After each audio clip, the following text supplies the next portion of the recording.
Approaching Stargate.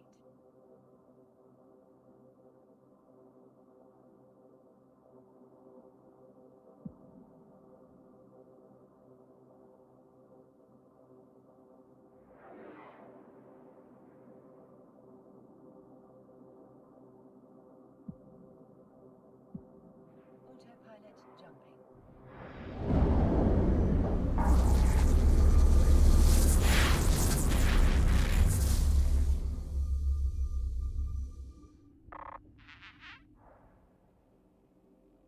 Warping to Stargate. Warp drive active.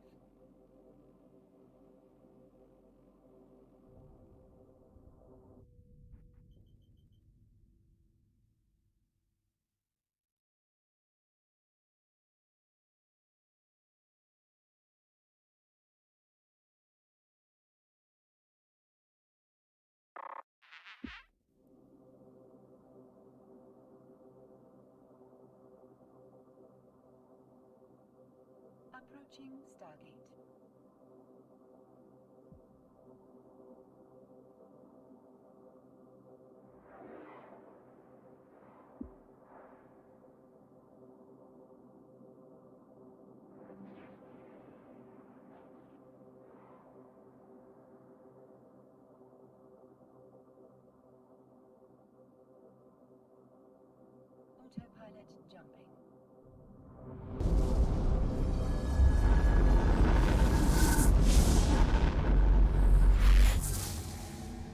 Autopilot jumping. Warping to Stargate. Warp drive active.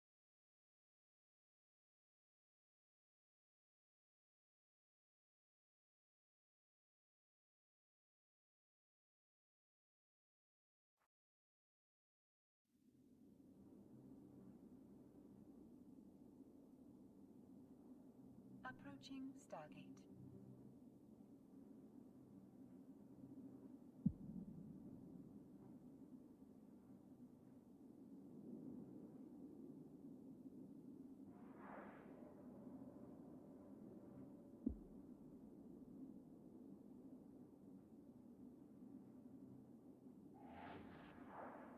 Autopilot jumping.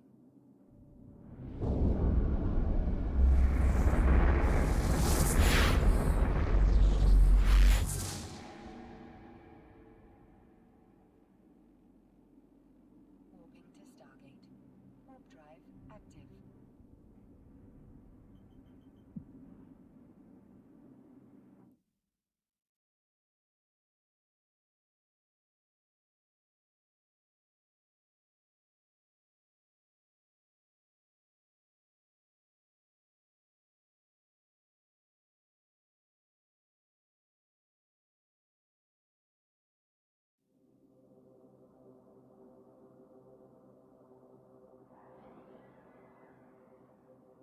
Approaching Stargate.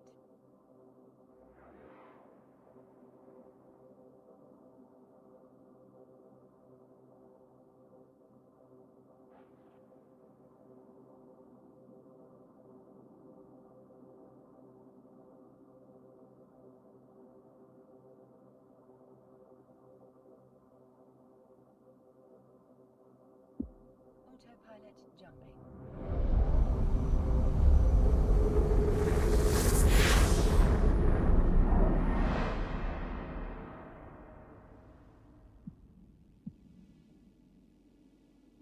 Warping to Stargate. Warp drive active.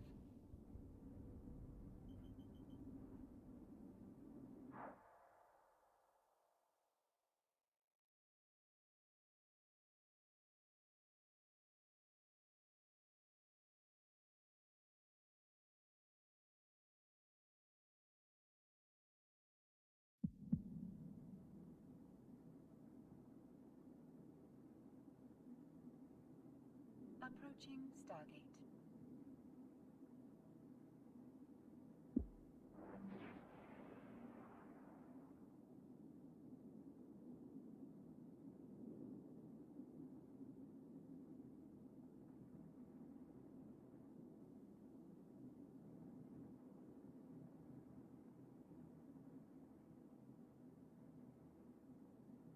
Autopilot jumping.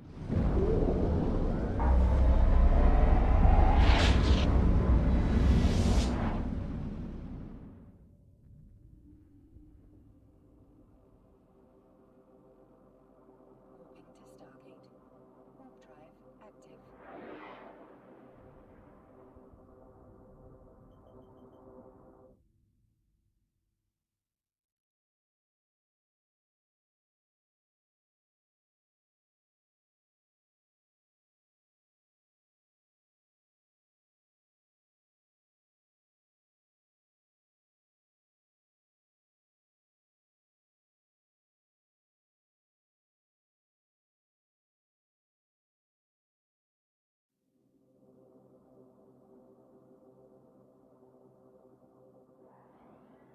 Approaching Stargate.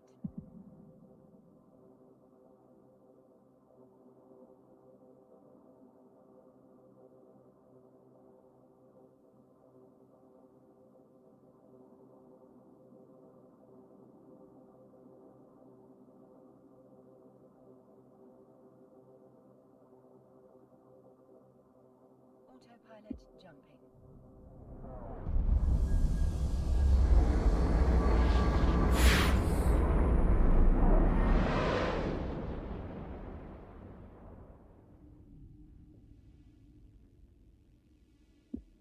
Warping to Stargate. Warp drive active.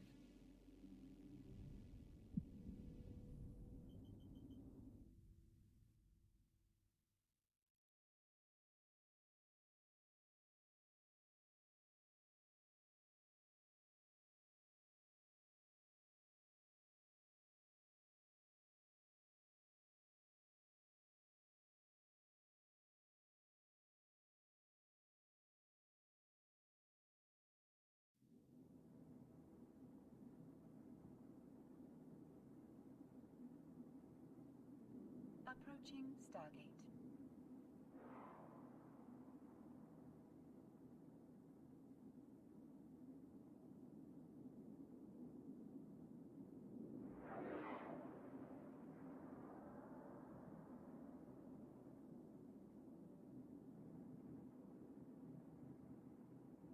Autopilot jumping.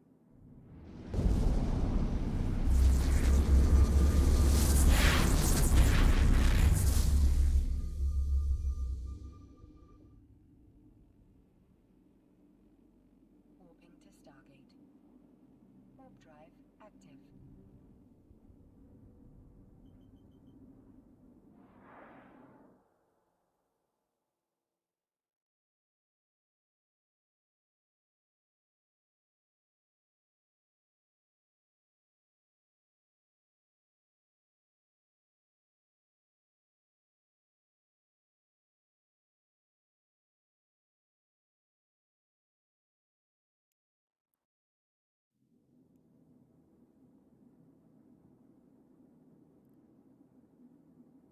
Approaching Stargate.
Warp drive active.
Warp drive active.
At Circle K, $1 can get you the freshest cup of coffee in the world right now.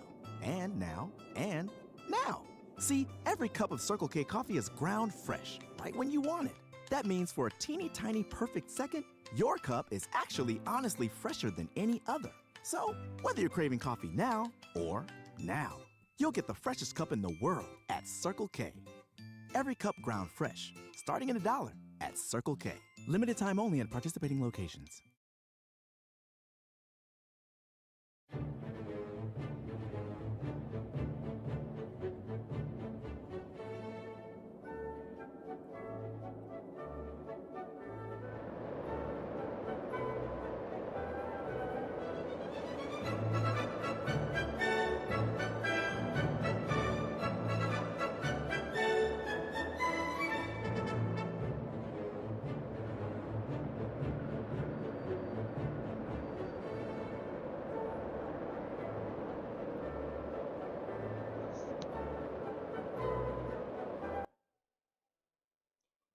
Hello, whoever is watching me.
Pronto per tutto, la notte e il giorno, sempre d'intorno, in giro sta, piglia un cuccagno per un barbiere, vita più nobile non lo si dà.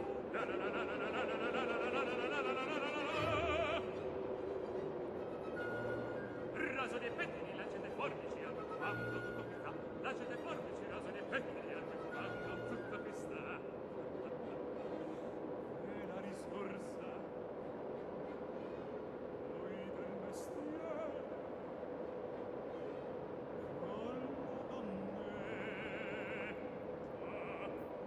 col cavaliere, la donnetta, tra l'allero, col cavaliere, trallallalla,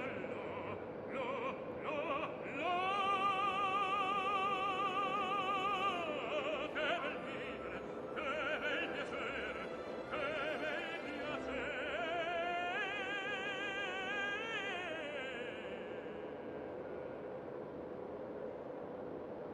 Per un barbiere di qualità, di qualità.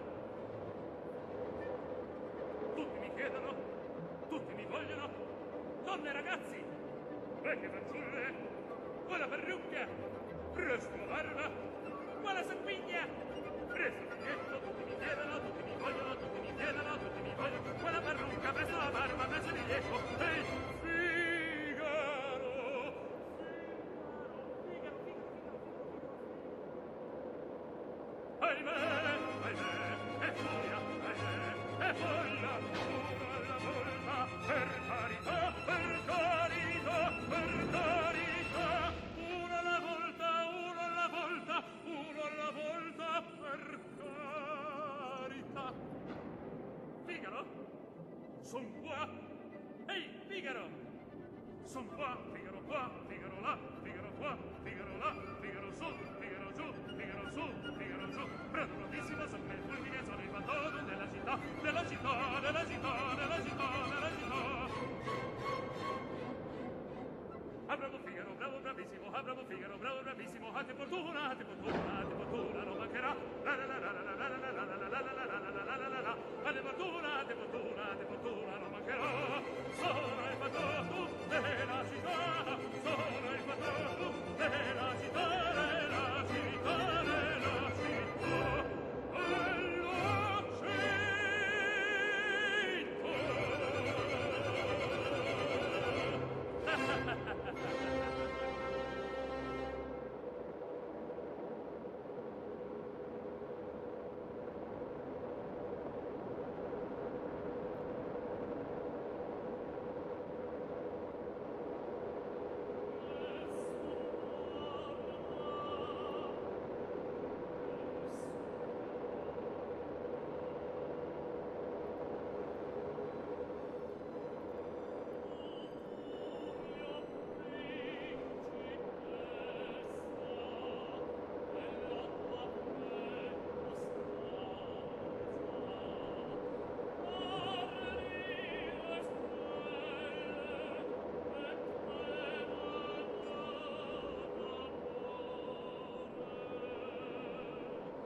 Welcome to the future of real estate investing.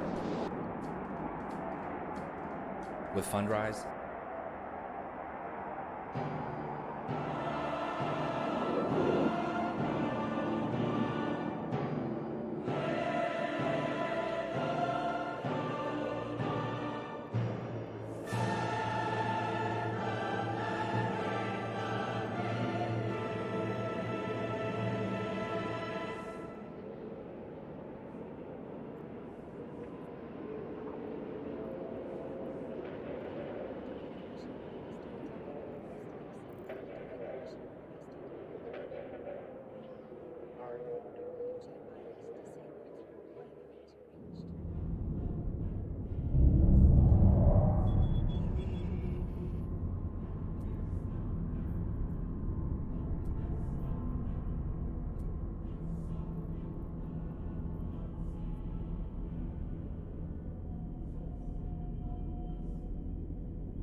If you shop on Amazon, you should use Wikibuy.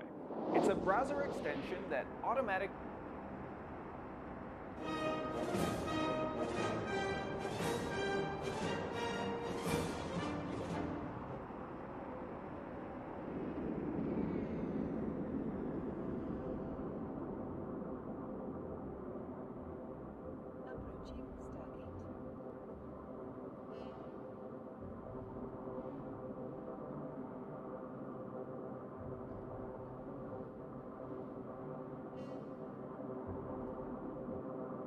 Stargate.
is life.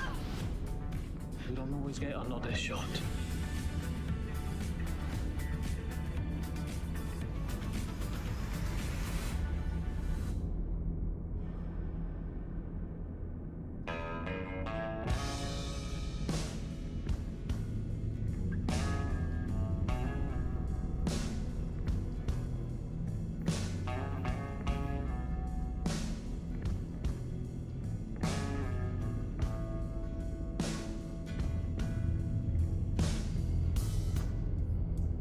Used to spend my nights out in the ballroom.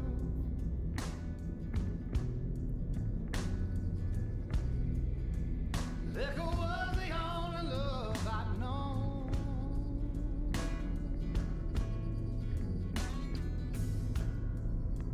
But you rescued me from reaching for the bottom and brought me back.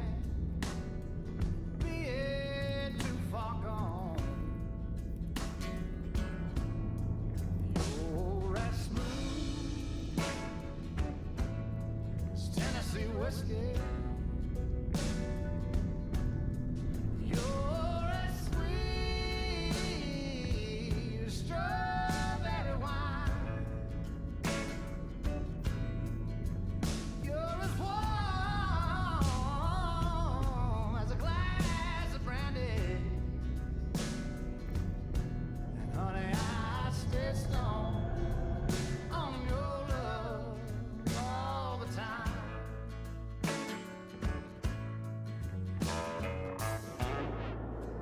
I've looked for love in all the same old places.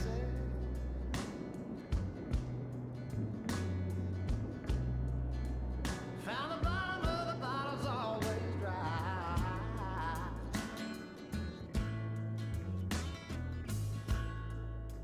But when you poured out your heart, I didn't waste it.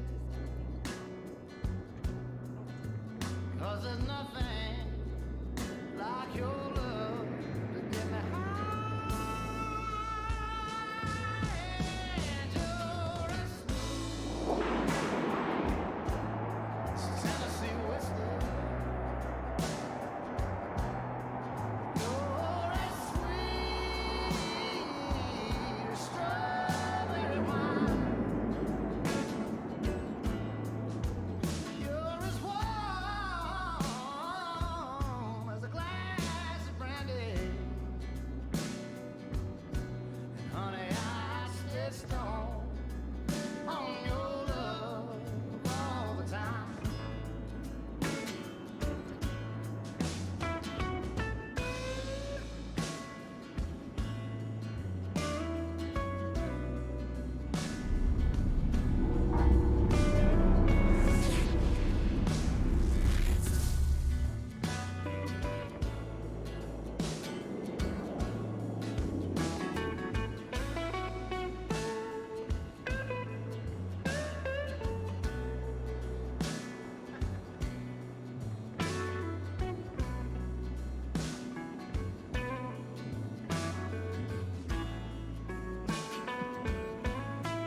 You're as smooth as Tennessee whiskey. You're as sweet as strawberry wine. You're as warm as a glass of brandy. Honey, I stay stoned on your love all the time. You're as smooth as Tennessee whiskey. Tennessee whiskey. Tennessee whiskey. You're as smooth as Tennessee whiskey. Tennessee whiskey. Tennessee whiskey.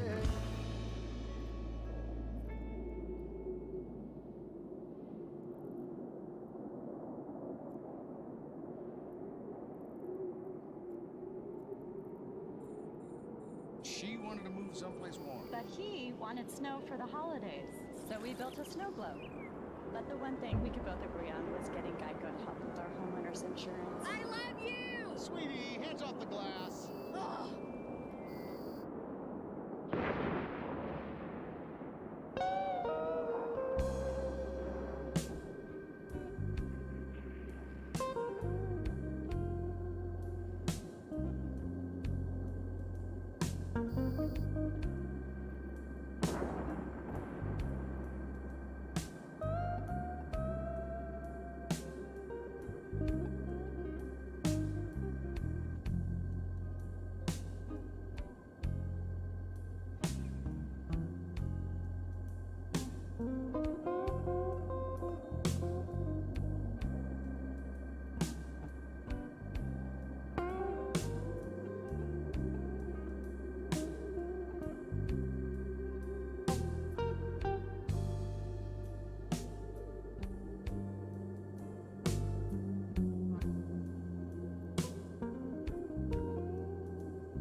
Sky is crying.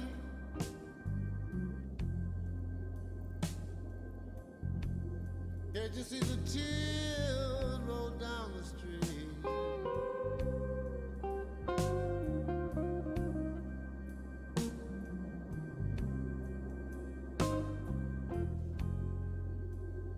The sky is crying.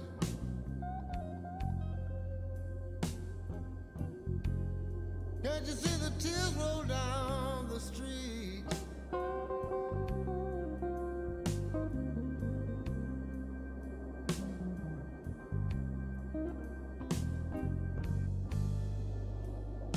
Well, I've been looking for my baby, and I wonder where can she be?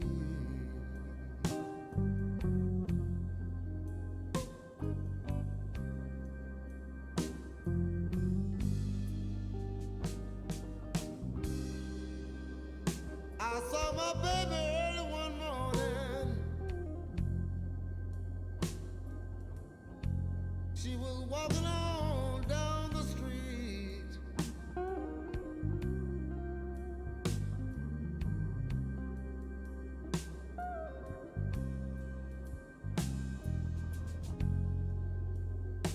I saw my baby early one morning.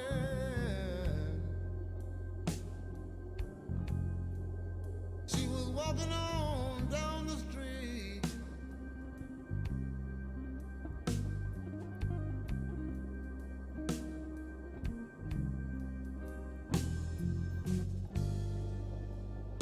You know it hurt me so bad, y'all. It made my poor heart skip a beat.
baby don't love me no more.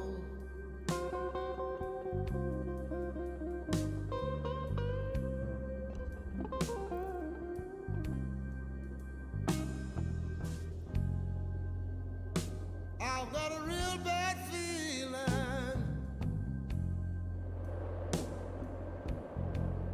My baby don't love me no more.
birds flying high, you know how I feel.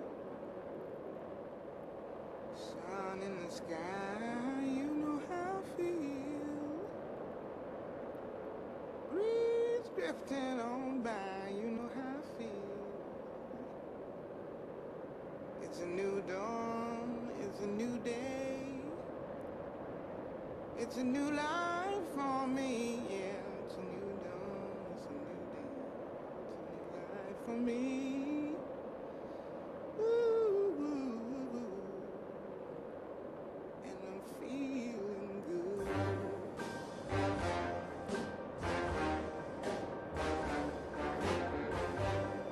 Fish in the sea, you know how I feel.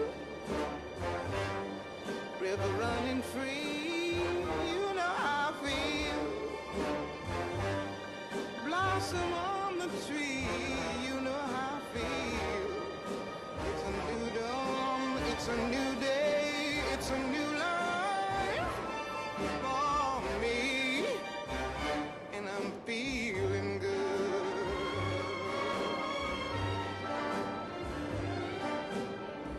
Dragonfly out in the sun, you know what I mean, don't you know? Butterflies all having fun, you know what I mean.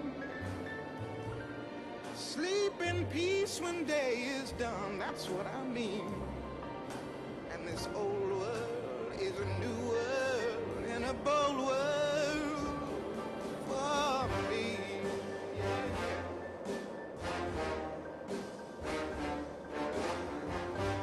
Stars when you shine, you know how I feel. Scent of the pine, you know how I feel. Oh, freedom is mine, and I know how I feel. It's a new dawn, it's a new day, it's a new life for me.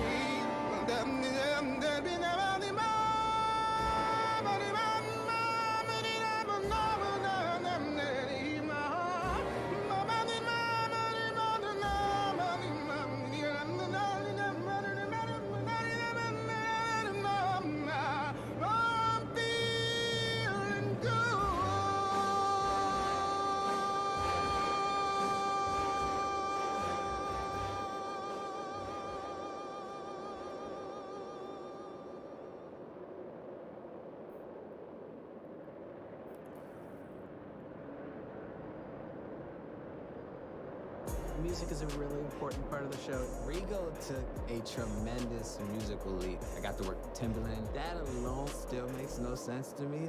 What? Step Up High Water. All episodes now streaming. Only on YouTube.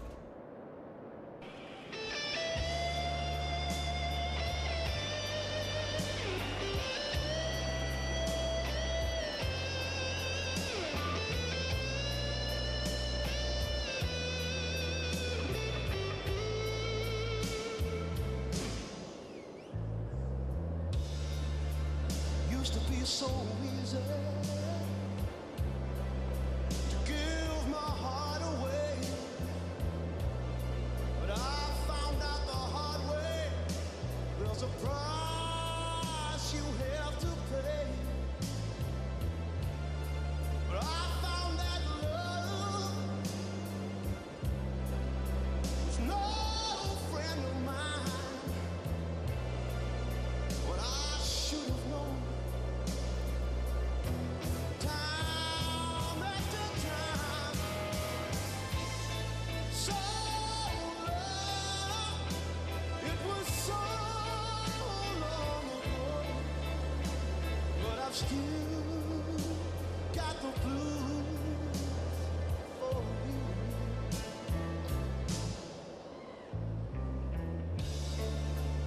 Used to be so easy to fall in love again. I found out the hard way. It's a road that leads to pain. I found out that love was more than just a game. to win, but you lose just the same. So long, it was so long ago, but I still got the blues for you.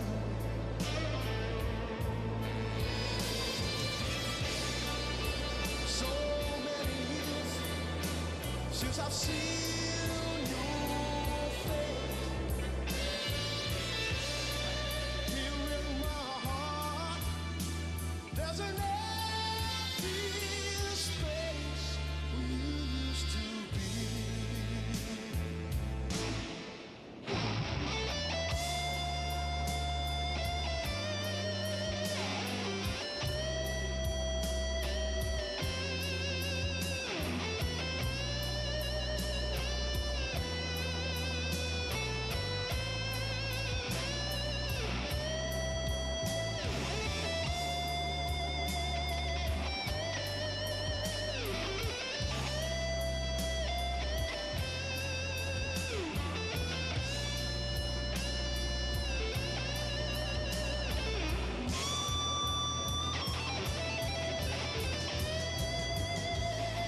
So long, it was so long ago, but I've still got the blues for you.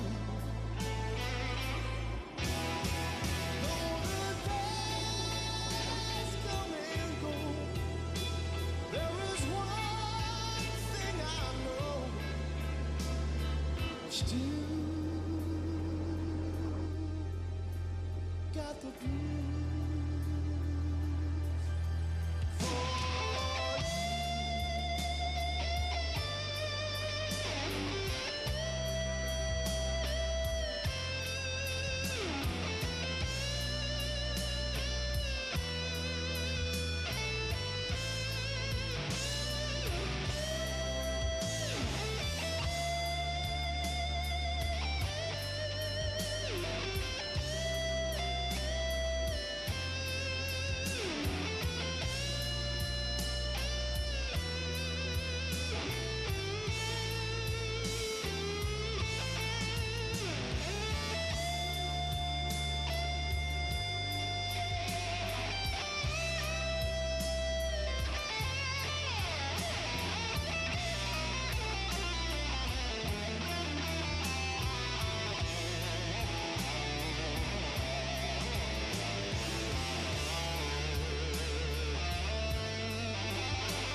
against me. And gravity wants to bring me down. Oh, I'll never know what makes this man with all the love that his heart can stand. Dream of ways to throw it all away. Whoa, whoa. Gravity is working against me. And gravity wants to bring me down. Oh, twice as much ain't twice as good, and can't sustain like one half could. It's wanting more. It's gonna send me to my knees.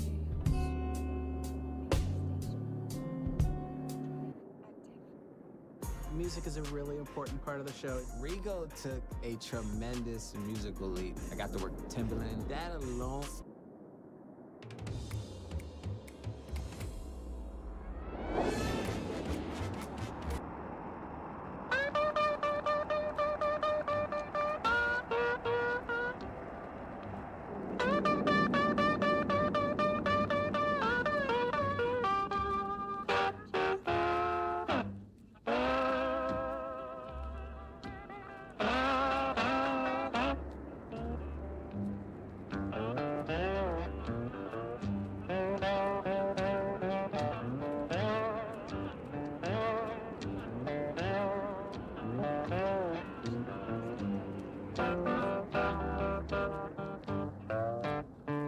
Well, now getting late over in the evening, I feel like blowing my horn. When I woke up this morning, all I had was gone. Now getting late over in the evening, man. Now I feel like blowing my horn.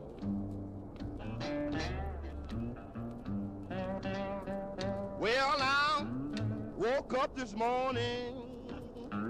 All I had was gone.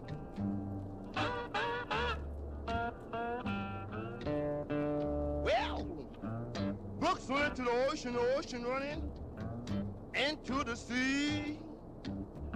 But don't find my baby, somebody gone sure bury me. Books went to the ocean, man, that ocean went to the sea. Well, now, I don't find my baby child. Somebody sure gonna bury me. Play a long time, boy.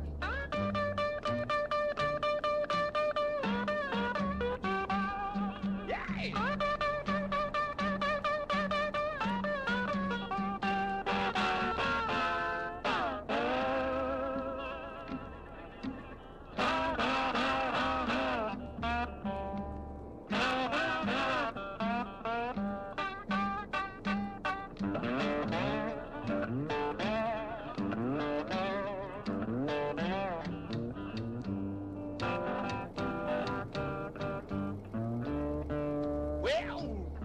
Minutes seem like hours and hours, gonna seem like days. Seems like my baby will stop her whole evil way. Minutes seem like hours and hours seem like days.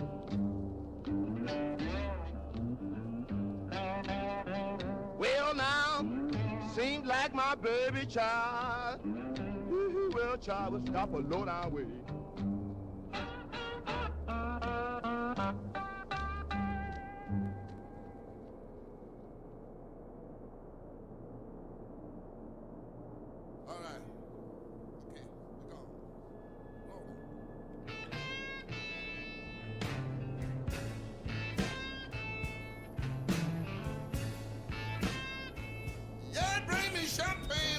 thirsty. Bring me a reaper when I want to get high.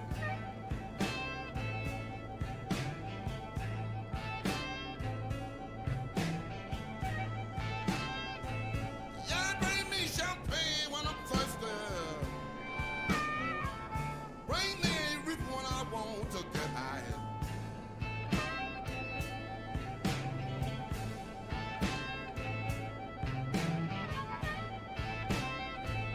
Well, you know, whenever I'm lonely, bring my woman, set her right down here by my side.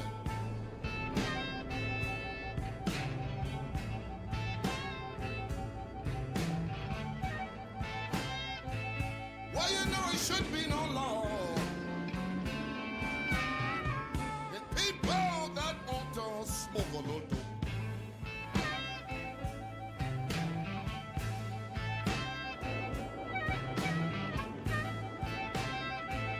Well, you know, it shouldn't be no law in people that want to smoke a little dope.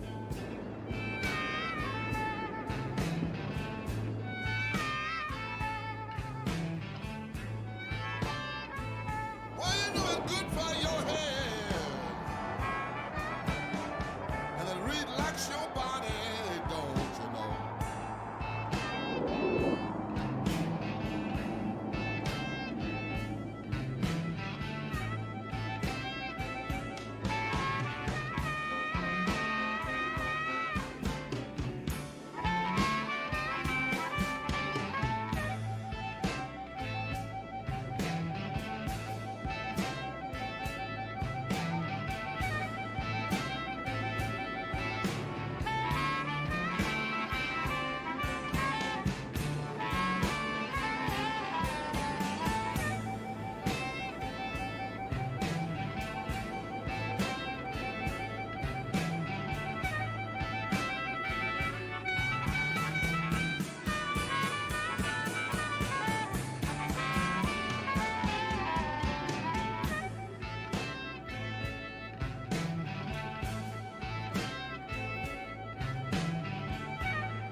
Every time I get high, I lay my head down in my baby's breast.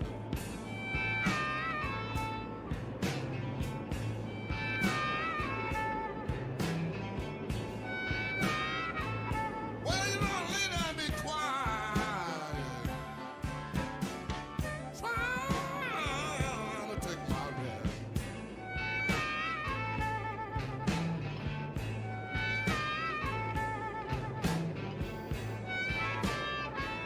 Well, you know, she just hug and kiss me. Said, Mother, you're one man that I love to have.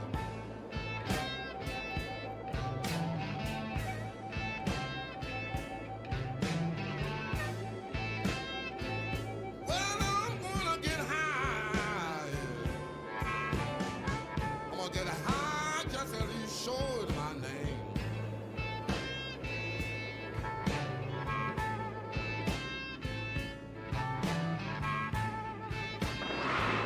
Well, you know, I'm gonna get so high this morning.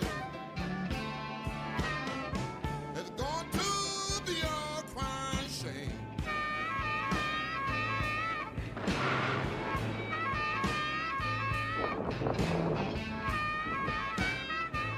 Well, you know, I'm gonna stick with my reefer.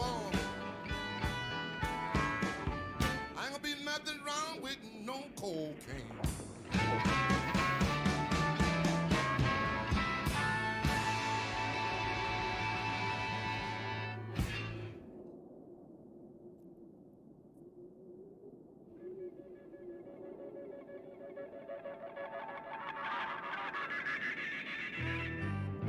This woman told my mother before I was born, you got a boy child, honey, gonna be a son of a gun. You're gonna make pretty women jump and shout. And the world wanna know what it's all about. No one care.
Season 1 from the beginning. For free.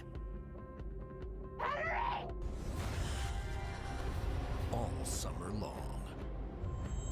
I'm gonna tell everyone what you are! Impulse.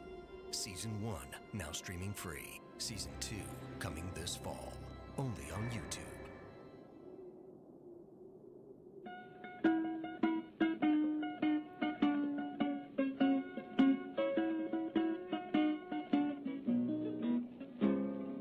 When you got a good friend, have it sit right by your side. When you got a good friend, have it stay right by your side. Give her your spare time, love and treat her right. I'm mistreating my baby, and I can't see no reason why. I'm mistreating my baby, but I can't see no reason why. Anytime I think about it, I just wring my hand and cry. Wonder could I then apologize, or would she sympathize with me?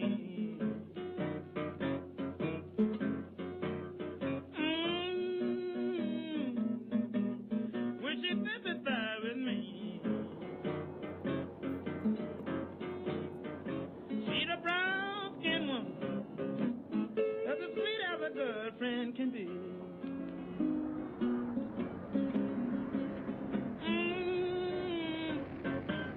Babe, I may be right or wrong. Baby, it's your opinion. Oh, I may be right or wrong. Watch your flaw, friend, baby. Then your ears can't do you no harm. When you got a good friend, have it stay right by your side.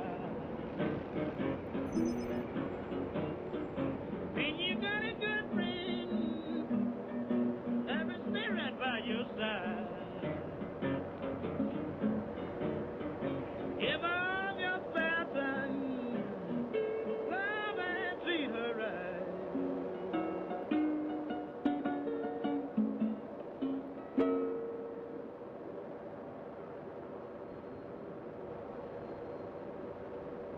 If it were easy to make money in the stock market, everybody'd be doing it. They're not rich, and you know there's a reason why. I'm telling you, the stock market has changed my life, and I've learned some really simple techniques that can help you become consistently profitable. I'm Jeff Bishop. I'm the... Warning, this content may be upsetting or disturbing to some audiences. Men's nipples can be stimulated to produce milk. What is the most disturbing fact? Neurological studies have shown that when a person dies that they may be able to hear what is going on around them for about 6 minutes, the time it takes for the brain to die from lack of oxygen. That's something that worries me about death.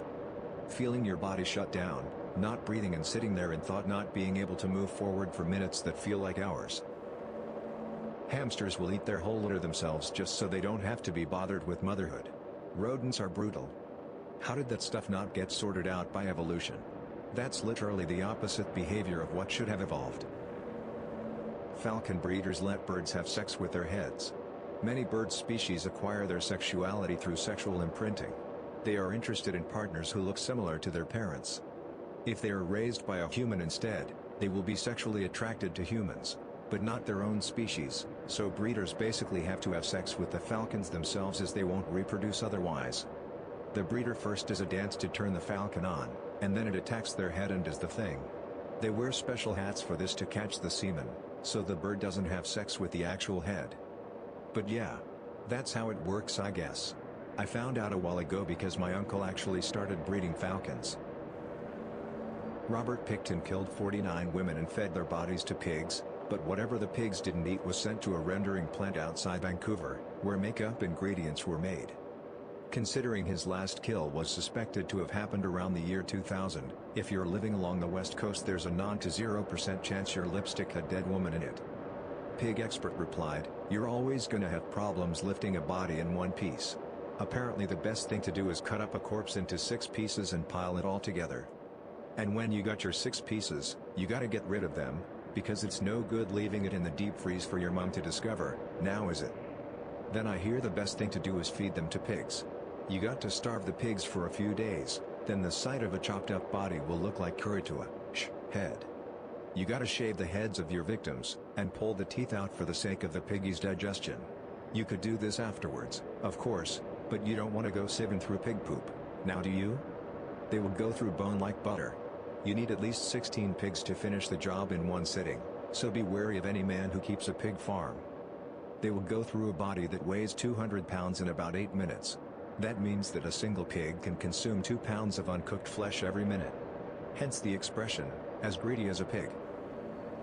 Men dying while masturbating is more common than you think, usually due to pre-existing heart conditions. Also, orgasm-induced stroke or brain hemorrhage is pretty common. Quite a few men will have sex, finish, and then a very short time later have a stroke or a brain bleed. Had that happened recently. Full-blown unilateral paralysis, dude was buck naked with his missus and fairly obviously had just, you know. It's one of those just by appearances stroke activation. Source, EMT, seen it a few times. Male ducks go on rampages and impregnate dozens of female ducks. Female ducks have evolved an intriguing way to avoid becoming impregnated by undesirable but aggressive males, endowed with large corkscrew-shaped penises. Vaginas with clockwise spirals that thwart oppositely spiraled males. New Jersey is the only state where incest and bestiality are legal. Bestiality is also legal in Finland, but it's actually complicated. It's only illegal if you do it in cruel ways and the animal suffers from it. Washington state has bestiality and assisted suicide. So when that horse turns you into a vegetable, your wife can have you medically killed and finally marry Ted from accounting.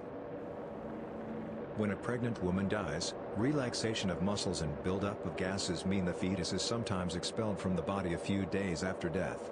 Sometimes at speed. This is called coffin birth.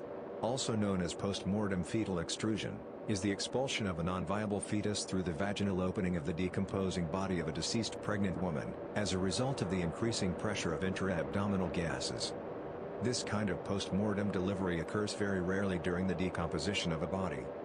The practice of chemical preservation, whereby chemical preservatives and disinfectant solutions are pumped into a body to replace natural body fluids, and the bacteria that reside therein, have made the occurrence of coffin birth so rare that the topic is rarely mentioned in international medical discourse. Some penguins are pedophiles. They steal baby penguins from their mothers and have sex them. And everyone thinks sea otters are cute, but they regularly have assault and torture. Hell, they even hold their penetrate victims' head underwater till they drown. Oh, and dolphins and orcas kill for fun too.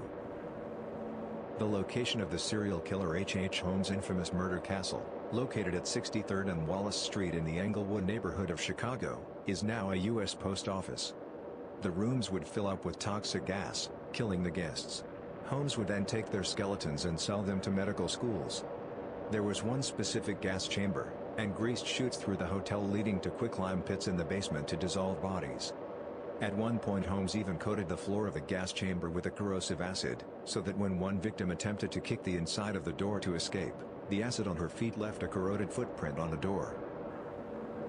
If you were to be killed by having an arrow shot through your eye, the process of your death would be slow enough for you to register what's happening while it's going down. If there was an afterlife, you'd be able to remember exactly how it felt when the arrow pierced your eyeball. As dead bodies decay, they burp or release gases. For this reason, caskets and mausoleums need to be ventilated so that the gas can escape. The body of Pope Pius XII exploded and visibly decayed while lying in state.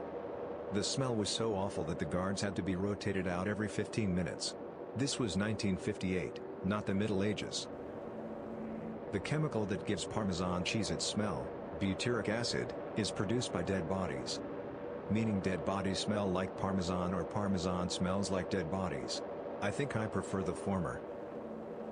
There could be 2,000 active serial killers roaming the United States and the FBI doesn't know who they are. Most murders are solved by figuring out who would want this guy dead. They look for good reasons someone would kill this person and find a suspect fitting that motive. If you just drove up to a random person's house and killed them for no reason, then you would have a much higher chance of getting away with it. This is usually why serial killers can get away with it for so long. Around 80% of human pregnancies actually start out as twins, but one twin is usually absorbed by the other twin or starved by its placenta. My wife's obstetrician told her some of this when we first found out we were having twins. He emailed us some links to check out where I learned most of this stuff about twins and pregnancy. There are a lot, and I mean a lot of misconceptions about pregnancy. In southern Africa, there is a tradition called the hyena man. Parents hire a special man from their village to have sex with their virgin daughters, ages 10 plus, against their will, as a rite of passage and sexual cleansing. There is tradition called Ukathwalwa where young girls are kidnapped and forced into marriage. Some are underage girls, including some as young as 8. In some African tribes they think sex with a virgin cures AIDS, and most of the time the only virgins they can find are infants. You can get your lower body chopped off and you'll live long enough to see your legs on the other side of the road. Blood vessels aside, there's nothing that would be instantly fatal if you lost it in the lower body. You'll die of shock or blood loss. Depending on how you're cut in half, there might be enough pressure on the blood vessels to keep you from dying immediately. There was this one video floating around recently of a guy who had his lower half cut off from a train. He knew what was going on and you could see he knew he was dead. Men's nipples can be stimulated to produce milk. If a man massages his nipples long enough he will start lactating. It doesn't necessarily have to be stimulated. Years ago, I was put on Risperdal, an antipsychotic, and started lactating and growing hair on my chin. As soon as I stopped taking Risperdal, the lactation stopped though, the chinny chin hair stayed. Rabbits are designed to eat continuously. They need their body volume in dry roughage daily, or their GI system shuts down. If a rabbit doesn't eat for 12 hours, it's an emergency, and they must be force-fed. At 24 hours they go into GI stasis, and even with intervention they can die. A serial killer went on a television game show called The Dating Game and actually won. His prize was a date with a bachelorette, however she found him to be extremely creepy within minutes of talking to him and called it off. He has been charged in the deaths of 8 people, however his total victim count may be as high as 100 due to over 1,000 Polaroids of women and children discovered to have been taken by him. The police department could only release 120 of them in the hope of identifying them. The rest were too explicit or counted as CP.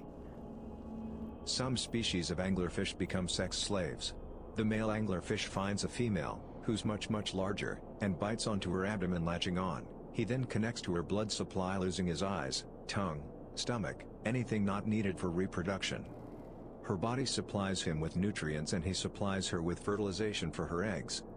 Basically he becomes the equivalent of testicles, even his brain disappears, and the female anglerfish just uses that to keep producing eggs until she dies. He's basically dead the moment he latches on. Removing the reproductive organs in males increases life expectancy according to a study. It reduces aggression. Men don't biologically have shorter lifespans than women, they're just more likely get themselves killed doing something dumb, which lowers the overall average. Removing the source of testosterone removes this factor. In order to skin someone alive, first you need to give them a massive sunburn to help separate their skin from their flesh. Then you go at it with a hot knife to cauterize the wound as you cut in order to keep them from bleeding out. If you do everything right, your victim won't die directly from being skinned alive. Rather, they will die of hypothermia, as the skin is critical to maintaining body temperature. In northern Australia about 20% of the koala population have chlamydia because they pee on each other. Some populations have a 100% infection rate. Aside from that, they also have smooth brains and sleep up to 22 hours a day. Most of them starve to death because they grind their teeth down on poisonous, tough eucalyptus leaves. They are really dumb. That smell you get from cutting vegetables or your lawn is a release of the same chemicals plants use to communicate. The scent of a freshly mown lawn is actually the death screams of millions of blades of grass post-genocide. Same goes for that wonderful smelling cucumber you just sliced up for your salad. The tangy sour taste that comes from fresh pineapple is actually a protective enzyme attempting to digest you as you eat it. The color of your anus is the same color of your lips. Human lips are also made from the same material of our anus. One of the stages of decomposition is known as degloving, in which the skin of a corpse completely separates from the muscle and fat under it and kind of slides off. While this is already kind of gross, it's not the fun fact. The fun fact is that, if the corpse arrives at a morgue during or right before this stage and fingerprints need to be collected, the mortician will generally deglove the skin off of the fingers. Slide that skin over their own gloved fingers, and then ink and press the finger skin as if it were their own fingerprint. If you live to become the oldest person alive, the entire human population has been replaced in your lifetime. Except you. Thanks for listening to Radio TTS. Hit the subscribe button and activate the notification bell for more videos. Click the right box for the Confessions playlist. Let us know in the comments what you think about these stories. Thanks for listening to Radio TTS. Hit the subscribe button and activate the notification bell for more videos. Click the right box for the Today I Effed Up playlist. Share your own F-ups in the comments below. Dr. Mengele, a messed up German doctor who experimented in Auschwitz on prisoners, escaped from Germany and just lived a happy life. Apparently he even switched people's body parts to see if he... I'm gonna let you in on a secret. The secret to creating a viral YouTube channel is to steal. How do I know this? Because I have created numerous... Warning, this content may be upsetting or disturbing to some audiences. My grandma worked at a mental hospital and said she watched a man rip out another man's eyeball. Mental hospital workers, what's the craziest thing you've ever seen on the job? This was more frustrating than anything, but we had one patient who had a tendency to chew on and then swallow batteries. Now, a lot of our patient group would repeatedly swallow certain risk items that they weren't supposed to have access to, including tweezers and forks. But this patient was a particular concern as they'd repeatedly been taken to A&E over the issue. It was found that the leaking battery acid was starting to really mess up their stomach and could potentially be fatal, so naturally it became an immediate priority to take additional precaution against it happening again. Fortunately, batteries were extremely difficult to find on the ward as all remotes and such were locked away. In addition, they only had arm's-length supervised access to items that contained any batteries, which had usually been taped inside regardless. However, the patient in question discovered a trick to get around this. Warning, this content may be upsetting or disturbing to some audiences. The X-ray showed that her uterus was the size of a freaking basketball. Medical professionals, what has been your most gory, disgusting, or worst medical experience? I volunteered as a nursing assistant at the local hospital. On the first day I was there, I was asked if I'd like to assist in bathing an elderly patient. I was told he was near comatose, riddled with cancer and was on death's door. I agreed, but nothing could prepare me for the sight of him. His pallid skin was stretched over his bones and his eyes were dull and staring. Most of his skin was purple where his blood vessels had ruptured.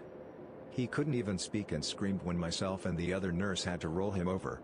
He was constantly injected with morphine because of the pain. 2 days later he passed away.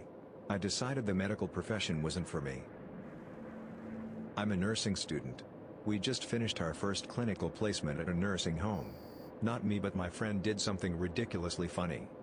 She was dressing a man and while pulling his pants up or down, he started to do a really big poo. So she put her hand out under his bum and caught it. The other nurse starts laughing her head off at my friend standing there with a huge poop in her hand. She asked her why she didn't just let it fall to the floor, and all she could say was, "I panicked." Autopsy tech and death investigator here. A morbidly obese man had died in a cheap motel room with the heat cranked up and wasn't found for several days. By the time we got him to the morgue he was horribly bloated from decomp gas and was purple and green all over. There was lots of skin slip.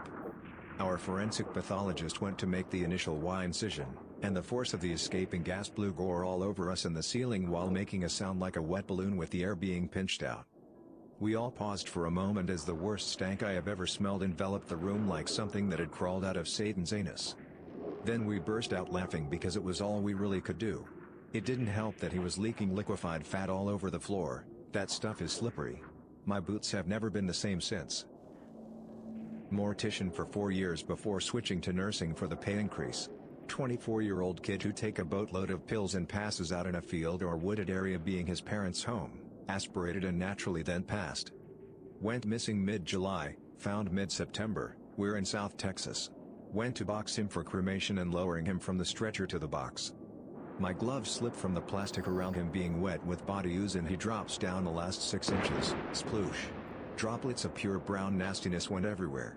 The absolute most pungent decomp I have smelled to date. As a paramedic, responded to a call of traffic accident, baby ejected. We prepared for the worst we could imagine. Arrived in about 8 minutes, trooper on scene trying to clear the area of bystanders and gawkers, and preserve the scene. He had covered the baby with the yellow death sheet troopers carry in their trunks. Lifted the sheet to check vitals/pronounce death, and it was not a baby, but the top half of the 19-year-old girl that was driving the small pickup truck about 50 yards away. She was driving, and arguing with her 19-year-old husband who was the passenger. They were doing about 55 miles per hour on a 2-lane road, and met an oncoming truck pulling a double-wide mobile home. She ran under the front corner of the mobile home, cutting her in half. Her bottom half remained in the driver's seat, while her unhurt husband watched as the truck skidded another 50 to 60 yards, sideswiping a minivan, sending it into the ditch upside down. When the truck came to rest, her bottom half fell out onto the ground. We also found a trail of ribs from the cab to the bed, and down the pavement to the top half. It looked like a movie set. Her top and bottom looked unhurt, but from mid-chest to about pelvis was strung along the road. The husband was absolutely freaking out about what he had just seen. He was babbling incoherently, running around swinging at people, just a mess. A witness who lived right in front of the scene started having chest pains, and had to be transported. We took the husband, and I called medical control and actually got orders to give him 4 Valium, something paramedics normally can only give for grand mal seizures. The driver of the big truck was fine, but was also very distraught at what he had just witnessed. That was 16 years ago and I can still remember pulling up to that scene like it was yesterday. Emergency nurse here. This, so far, is the only death I've experienced from work that I've lost a significant amount of sleep over. 24-year-old male walks, into the ER with complaints of flu-like symptoms for the past 3 days. He had decided to come in that day because he started to develop a rash throughout his body that he was unfamiliar with. Sadly, this rash was actually the result of a failed battle with bacterial meningitis, causing him to bleed internally and externally. By the time we got him back into the ER, he started crying blood, and the terror in his eyes was palpable. He went downhill fast. His lucidity diminished with his blood pressure, and the last thing he said before succumbing to pulseless VTOC was something about his mother that we could not make out. You could see his consciousness fade from his eyes as we started compressions. The code lasted close to an hour. At first we could still keep his oxygen levels up with mechanical ventilation, defibrillation, and drugs, but blood was filling his airways faster than it could be suctioned out. He was bleeding too fast for any medications or fluids to keep his blood pressure up. He died soaked in blood and nearly unrecognizable due to his now almost uniformly purple skin and swollen face. We later found out that he was studying neurobiology, had a devoted girlfriend that was for all intents and purposes a fiancé, a large family, and many friends. He was an athlete who lived healthy. He had beautiful curly hair. This made the death tragic in a way that you just don't experience when a 80-plus-year-old dies. It made the unanswered pleas to God for help that had been sent echoing around the room by his family all the more bitter. I helped drag and push him into a body bag. In my EMT class, an instructor was telling me about one of her calls to a freeway accident. There were 2 cars involved, and one of them had an elderly couple in it. Since she was so small, my instructor is often assigned the job of crawling through the windows of the car to stabilize patients, while the crew works on prying the doors open. She crawled into the back seat of the elderly couple's car and held manual C-spine for the woman, holding someone's head in place to prevent an injury by twisting the spinal cord.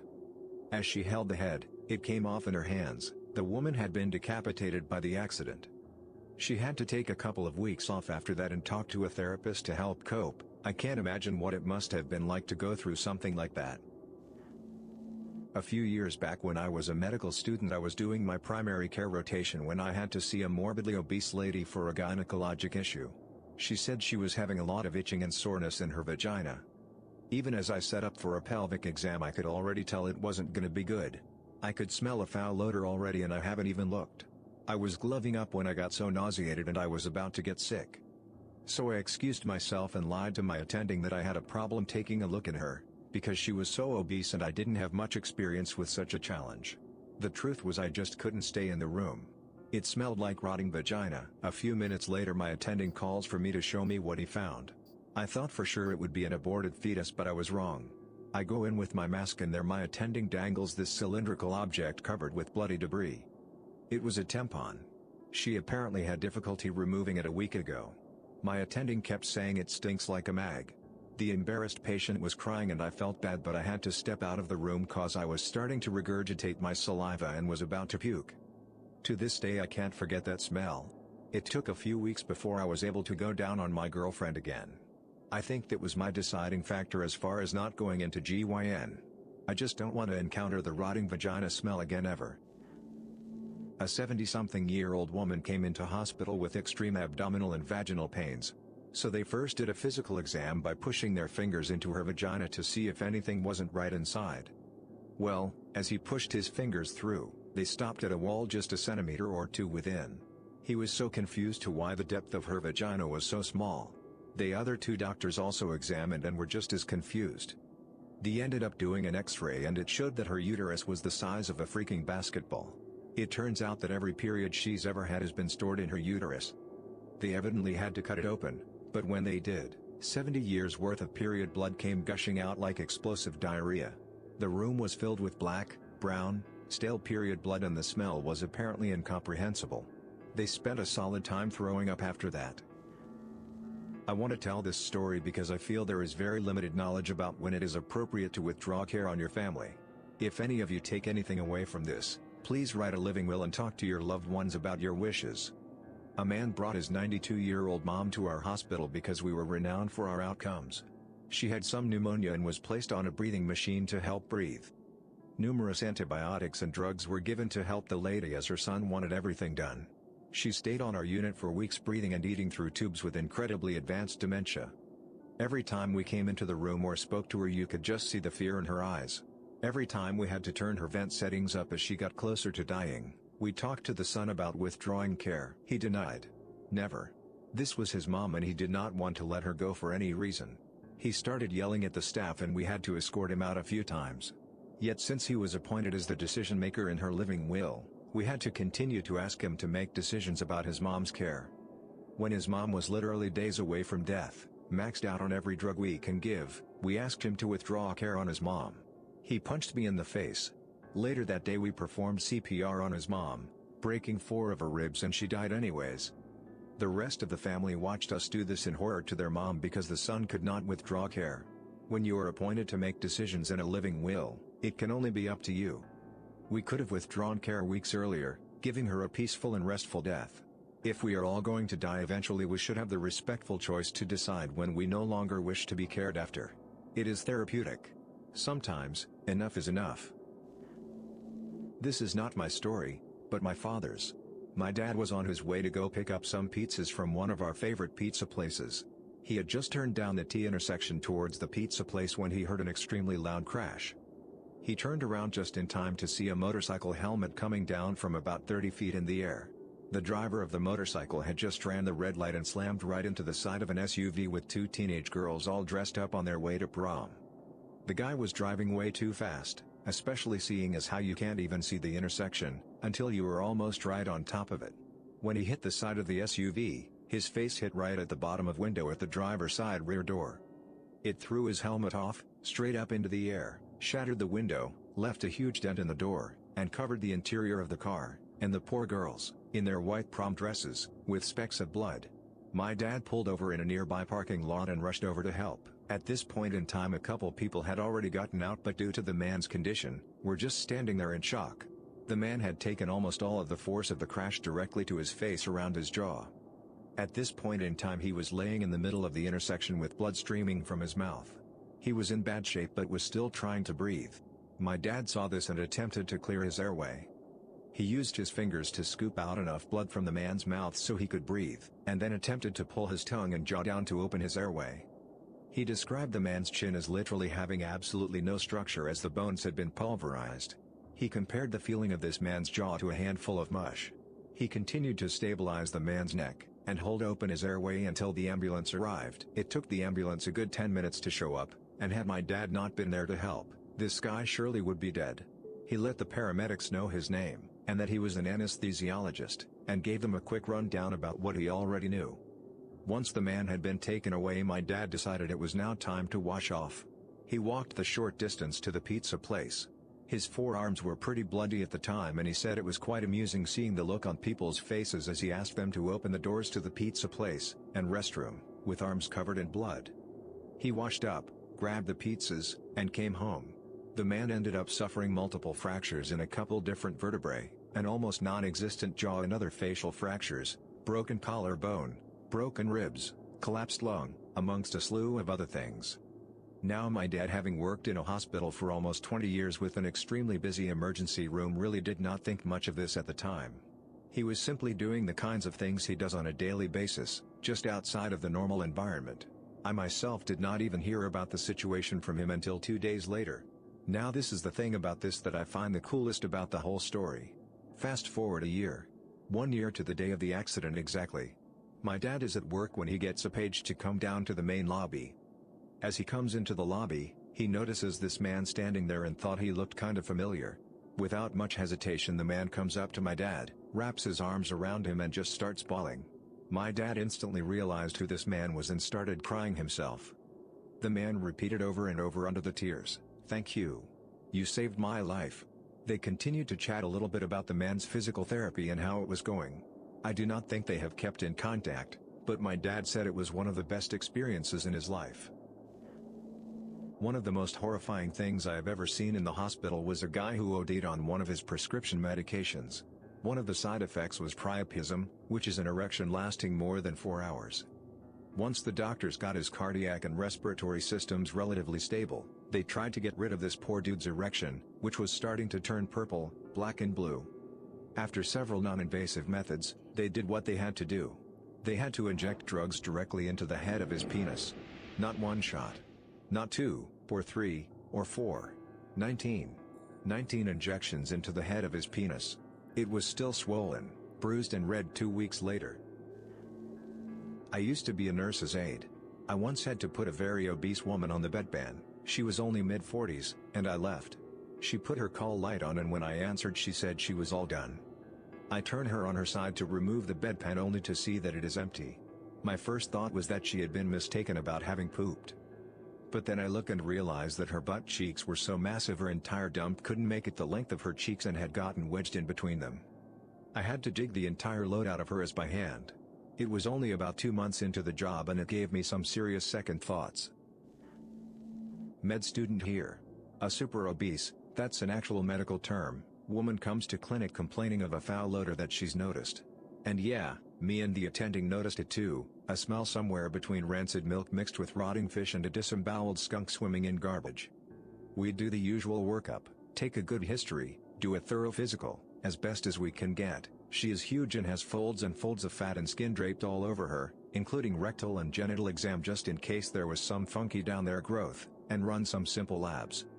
As me and the attending are discussing how we have no clue what is going on, the nurse comes out holding a green, soggy mush in her gloved hands and waves it in front of our faces. I nearly puked right there. Turns out the woman was using pieces of bread to soak up sweat by putting them in between her fat folds. Apparently she forgot about one of the pieces, which then stayed there to marinate in her juices for weeks, as estimated by the patient. I was sent in to see if there were any more hidden pieces. Luckily there wasn't, but having to lift up and search every fat fold was as embarrassing for her as it was disgusting for me. I have another one. A guy was drunk, fighting with his girlfriend, and decides to light up some M80s and throw them at her. Well, he waits too long after lighting one and ends up blowing off his hand.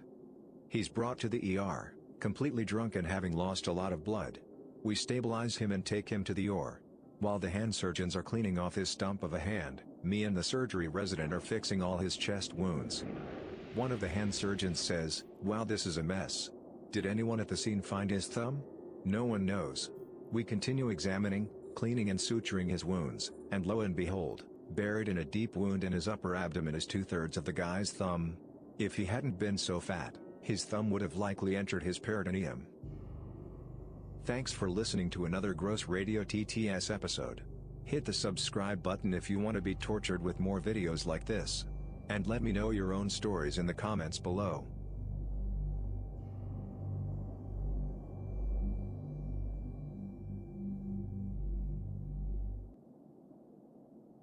It was like running my hand through Bob Ross's hair.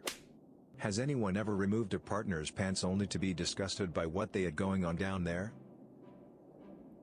There was no way that monster was going to comfortably fit anywhere. Was about 9 inches long and about the diameter of the bottom of a pint glass. It was cartoonishly big, really. I know some women, and men, are into that, but I was literally scared. He saw my expression and his whole face fell. I could tell I wasn't the first woman who was freaked out. He was super nice and assured me we could take it slow. We tried a bunch of stuff but it ended up not working out that night. I really hope he found a wonderful woman who could be more accommodating. He tried his very best to work with what he had.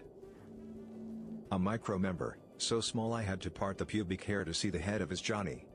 He wanted a blowjob. I tried valiantly but there was nothing to put in my mouth. It was like a clitoris in a bush with testes underneath.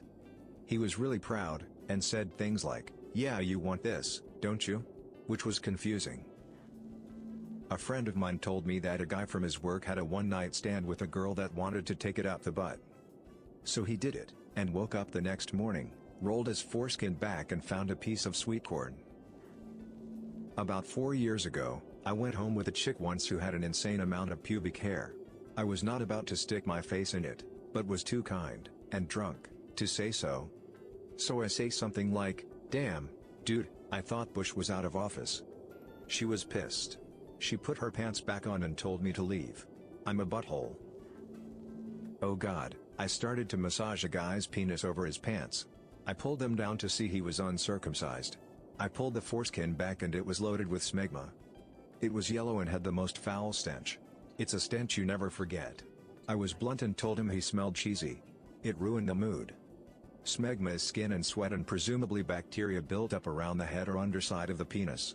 It's easy to clean if you have access to water, and is nowhere near as prevalent as some naysayers would believe. In college I tried so hard to convince myself this girl who liked me was cute. She comes home with me but I shared a bedroom and lived with 3 other guys so we didn't have anywhere private to go. I decided we'd go down to the dank, unfinished, stone-walled basement where there happened to be a futon. We start making out. I can kind of smell her body odor over the mildew smell of the basement, but whatever. I trucked on. Put my hand down her pants and it was like I was running my hand through Bob Ross's hair, fullest bush ever. I just kind of slowed down and pretended to fall asleep. It was a pathetic exit strategy. I'm not proud. My boyfriend and I both come from more conservative homes, therefore we are forced to have our sexy time in his car. One day, his parents were gone and we were going to have his house to ourselves. Everything was perfect. We had a bed, plenty of time in our sexy bodies to keep us entertained. We only wasted a mere few seconds getting settled before the hanky-panky began. We were really going at it, and that's when I decided to get adventurous. I asked him to flip over so I could lick his butt. We had already done it a few times, and both of us genuinely enjoyed it. He got on his stomach, I spanked his booty and then proceeded to dive in, letting my tongue wander for a few seconds before silently gagging. It tasted really weird. Like extremely so. I spread the twins apart ever so slightly to discover that some nuggets of joy were left over from a poop earlier that day. I just told him to flip back over with a whisper of wanting his dick again, and left it at that. When I told him about it a few weeks later, he was mortified. I joke about it from time to time. I didn't really mind, and I will continue to venture down there. However, it was pretty startling at the time. Edit. Many of you are asking why I don't have him shave or shower beforehand. To be perfectly honest, it doesn't matter to me because sex can be messy and gross. If you have sex and not one strange smell rises or something else happens at least once in your lifetime, you are watching porn. Our bodies do other things like poop, menstruate, pee, etc. I just moved on. Plus, why make him feel embarrassed? I love my boyfriend, and I don't want him to be self-conscious. My freshman year of college, there was a girl I was trying to get with for a long time. I finally got a date and it went very well. Fast forward a couple hours and we are in the bedroom, and I take her pants off. I crap you not, it was the worst human bodily smell I've ever experienced. Like she never washed it type of smell. Safe to say I lost my boner and just went home with my week ruined. She gave great head so I wanted to return the favor. I got to about her belly button and she spread wide in anticipation. That's when the scent of 1,000 rotting fish hit me. I held my breath and slowly reversed my direction and gave her a small kiss before I made up some excuse to stop everything. I figured maybe she was having a really bad day and gave her another chance. About a week later, my hand is down in her panties. I pull my hand out to change positions when I was smacked in the face by the smell of fish death again. I thought I was going to throw up because it was so strong and on my fingers. I quickly made another excuse and rapidly made my way to the bathroom to wash and scrub my hand. I found my way out of her place and stopped seeing her soon after. To this day, 20 plus years later, I still operate with extreme caution anytime oral fun is involved. It sorta ruined my desire to go down on a woman unless I know a shower has recently happened. Not disgusted but a bit surprised. When I first hooked up with my ex, the night we met, though we ended up dating for 4 years, his pants came off and there was a bush of shockingly bright, day-glow orange hair. He was a ginger, but I guess time and sun and whatever had darkened the hair on his head. This was neon orange. I still remember that longest 69 and staring up at the dingleberry right in front of my eyes. Finally I held my breath, closed my eyes and was able to finish.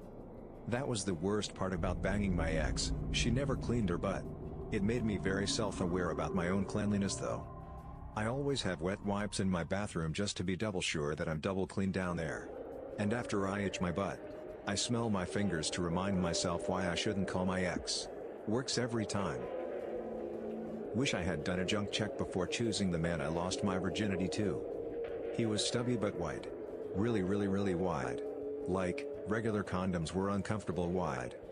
I took it like a champ though and walked like a cowboy after a long summer of rustling cattle. Had a nasty surprise in high school, had hooked up with a freshman at a party who seemed cool, she was funny, smart, and seemed into me, made our way to the basement as all the bedrooms were occupied. Started making out, pulled off her pants and went to town, and immediately froze. I could feel something small moving on my face.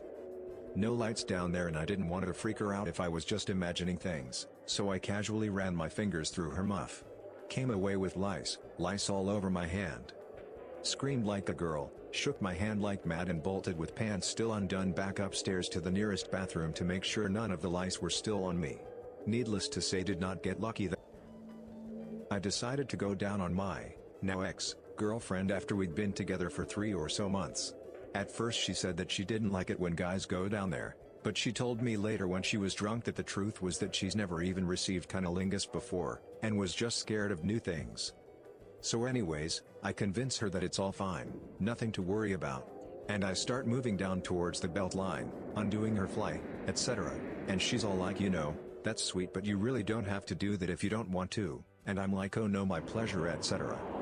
I begin par for course with my intro routine. Everything is planned, starting now to focus on the clitoris, and after I've been working the clit for 2 or so minutes I move my hand just a bit to nudge the clitoral hood a tad bit higher, and what pops out from said hood, but a big ol' chunk of smegma.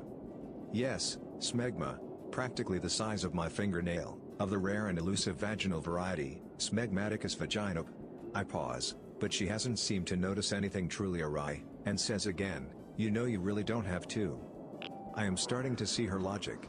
So I duck out and up and play it smooth, well, you know, I just don't want it to make you uncomfortable is all. The first time I went down on a girl. Never before had I broken through the stage of French kissing, but that night, my girlfriend intimated that she was ready to progress to third base, that most tantalizing and teasing no man's land between pubescent exploration and adult pleasure. I was hesitant of this jump in her comfort level, but eager to take the plunge and receive my first blowjob in return. She stripped out of her clothes and I worked my way down her body.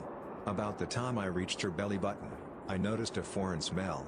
Lacking experience, I passed it off as what a vulva smells like. As I kissed my way to the top of her full bush, a creeping, tingling dread formed in the back of my mind. It wasn't a waft of an unpleasant odor. It was a thick, set stench arising from her genitalia. A mix of genital bow, a stronger, worse smell than that of the armpits, sweaty, post-workout scum, the unrelenting reek of an unwashed vag, and lastly, the taste of menstrual blood. This charnel house of male arousal had seeped into and permeated all of her prodigious bush. Knowing that a BJ was in store if I were to man up and fight my way through, I held my breath and ate that vagina like a champ, or as close as a virgin could have. She enjoyed it and I told myself that this must be what they all taste like. It must be an acquired taste, or at least one that could become tolerable. Fellow guys, I brought the rancid fruit to completion. Indeed, It is the accomplishment for which I am most proud. If only my reward had been worth it. This woman, my girlfriend, was equally inexperienced. She was also crazy. When she took me into her cold, wet mouth, I could think of only one thing. She could bite my entire member off right now. And with that thought, she began to go to work. It was the worst thing I have ever felt, toothy, cold, and timid. She worked at it unflinchingly, ignoring all signs, words, and suggestions from me until at last, I pulled her head from my loins and explained to her that I simply could not come from her ministrations and it was time to stop. I went out with this guy who was 30 years old and still a virgin and uncircumcised. After a while, when we started exploring sexually, I was playing with his noodle and started to pull back his foreskin. He stopped me, saying it doesn't work like that, his foreskin doesn't go back. Me being the experienced girl I was, told him, yeah it does, how do you think you wash it? You do, wash it don't you? He never did, I was too scared to even look. Apparently he was never taught to pull his foreskin back to clean it. Once my pants came off and a guy said, why are you so hairy? I was trimmed but there wasn't too much, honestly. I was mortified. A while later, the next time I knew I was hooking up with a guy, I shaved. Pants came off and he said, where's all your hair? I'm pretty sensitive to smell. I have an ex-girlfriend who once made my Jeep smell like beef jerky when she spread her legs. Years later, I was dating someone, and the first time we took it to the bedroom, she was on her period, and it didn't smell great, either. I figured it was just because of the period, and waited a couple of weeks. The next time we had sex, I was about to give her oral, and started laughing. She asked why I was laughing, and I said, I have no idea how to tell you without hurting your feelings or making you upset. She asked, do I smell bad? Yeah, you don't smell great right now. Oh, mind if I take a quick shower? It's been a long day, and I didn't get to shower this morning. Ever since then, she recognized my olfactory sensitivity. She showered before every time we had sex. Still does. I married her. Worst smell ever. But it was the first time for both of us, and she had crippling self-esteem issues and was extremely nervous and had some issues revolving around sex and all that. It really didn't feel like a big deal to me that it was my first time doing anything and I really wanted to make this a good first experience for her, so I fingered her to orgasm anyway. My hand smelled like rotting for days, no matter how hard I scrubbed. Glad I could give her a good first experience though. I think it was worth it in the end. Met a girl, and had fooled around before. This time, things are getting hot and heavy, and we get down to our birthday suits. This awful stench reaches my nostrils, the kind of smell that instantly brings to mind the smell of waking up covered in puke after a long night of drinking. Literally this girl's nether regions smelled like fermented puke, almost making me gag at the stench, and wondering how in the hell that smell could occur from down there. Did I try and get out of the situation? Hell no, I still ate that veg out, and did her till she couldn't walk. Real men don't back down from a challenge. When I was in my 20s I had the outrageous good fortune and luck to meet a bunch of professional and amateur web models, at a bit of an impromptu gathering from a forum we all frequented. I was the only guy who showed up without a girlfriend. Holy hell. I was so scared and nervous, but I managed to be cool enough that a day later, one of the models who has her own solo site private messaged me. We start talking, hit it off, and we make plans to get together. We went on a nerd day to a museum, and got some dinner, then when we went back to my van, yeah, I highly recommend this form of transportation, things got a bit more intense. We start fooling around, things move to the backseat area, I get a nice BJ, and decide to return the favor and I finger her. The smell was pretty strong, and I had been exposed to only 2 vaginas at this point, so I was not sure if it was normal or not. Drop her off, go home. And the smell really starts to get to me on my long ride home. I couldn't wash the smell out with water and soap, and I ended up dumping about half a bottle of Fantastic into the upholstery in an attempt to conquer the smell. In the morning, van reeked of fish guts, and for the next 2 weeks people who got in my van would complain. Finally, it faded. Unless you put your nose into the part of the seat where her crotch was. But who does that? Did I learn my lesson? Obviously not, or this wouldn't be a good story. She was super hot, and I see dozens, hell, maybe hundreds, of guys fawning over her daily on Tumblr, Facebook, you name it. Guys who would give their first and second born to be with a girl like this, and they have no idea about the disgusting fermented rotten core inside this sexy peach of a girl. We decide to hook up again. In my mind, I'm telling myself, oh, she was probably just sweaty, maybe that was period smell like, I don't know, and I don't want to believe it. We get a hotel room. I play amateur soft porn photographer for the day. We go into the chlorinated pool, then back to the room. At this point I'm thinking no way can there be any stank at this point, and boy was I wrong.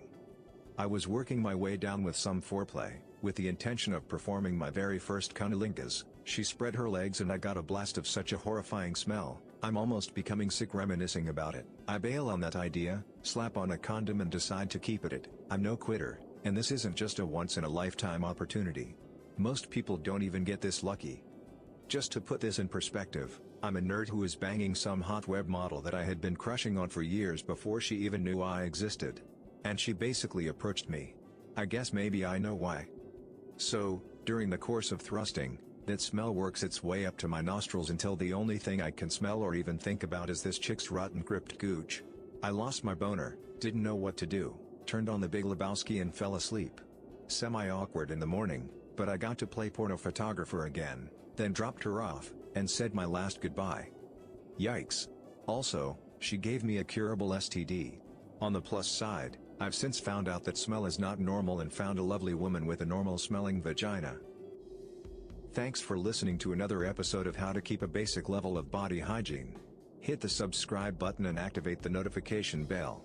And remember, a certain level of smell can be natural, and those people who try everything should not be judged. But the ones who don't clean themselves properly, well. I took a dump in Disney World because I was too afraid to ask my friends to stop for a bathroom break. What is the darkest, most disgusting secret in your past? Growing up, there was a kid a grade below me. He was kind of annoying, always cracking bad jokes, pretending to be a lot cooler than he actually was. The kind of kid calculated to drive a 12-year-old with anger issues into a frenzy. I kind of made tormenting him my personal project. We lived in a bad neighborhood, and there were plenty of bored angry kids who were happy to go along with it. One of them was Jerome. Looking back, the kid was a sociopath. Basically roamed the streets. Tortured bugs, pigeons, cats. Probably eating a hooker's heart somewhere right now. Anyway, Jerome and I started chasing this kid after school. It started with name-calling. We threw everything we could at him. He ignored it for a while, but I could tell we were getting at him. He stopped shooting back wisecracks and making goofy faces. He just... well, he had to shut out a lot of the world to shut us out. Part of him just went dead. One day in 1990, we saw this kid playing ball and we decided to start on him again. I grabbed his ball. When he said, "Give it back," Jerome took it from me. With this cold look in his eye, he took out a knife and stabbed the ball. Then he shoved the kid up against the wall. Started whispering about what he was going to do. Me and the other kids were freaked out, muttering for Jerome to cut it out, but it was scary as hell. Jerome actually has his knife on the kid's throat, and then something just happened. The kid jerks, and knocks the knife away, and he flattens Jerome with one punch. Months of anger start pouring out of him and he pummels and pummels Jerome, and we just watch. Jerome went unconscious early on, just this ragged animal gasping as his face got turned to hamburger. Finally, we pulled wool off him. Jerome went to the hospital. Never came back to school. Will disappeared, too, heard he went to live with his aunt and uncle in California. Wonder whatever happened to him. I haven't told this to anyone but my older sister. Growing up as a kid in Colombia, I was born into a passion for football, soccer, not seen in many places, especially America. Back when I was born, Colombia was still a developing country and the cocaine industry was at its peak. There were two main teams in the capital city, one called Millonarios, the other Calle Santa Fe. Millonarios was the color blue, and Santa Fe was red. As you may assume, they were rivals. What I didn't know as a kid was that out of both teams the so-called hardcore fans became actual violent gangs which spread throughout the whole city. Our color was blue, the other team's color was red, so as you can imagine this was a Crip versus Blood type of scenario. All of my older cousins were part of the designated gang of our team, and I was the youngest one as I was pulled into the gang. But as you can imagine, I had no idea what went on. All I remember was being at parties with my cousins, just sitting in the corner playing with toys and seeing a bunch of people with blue shirts and blue bandanas. One day when I was 3, we were walking in the barrio, the hood, the ghetto, in a group of almost 15. I was sitting on my cousins, then 19 years old, shoulders when I heard the first gunshot. Quickly I feel my cousin's hand slap my face as he quickly grabs my head and pulls me close to him. I felt every step he took go through my body as he ran, and he ran a lot. Finally he put me behind a really big trash can which was against a wall. He told me to cover my ears and close my eyes, that no matter what happens, what I hear, what I smell, no matter what, I shouldn't open my eyes or uncover my ears. He looks at me, kisses my forehead and runs away. I was crying as you may imagine, and I rocked back and forth putting my hands against my ears and closing my eyes so tight they hurt.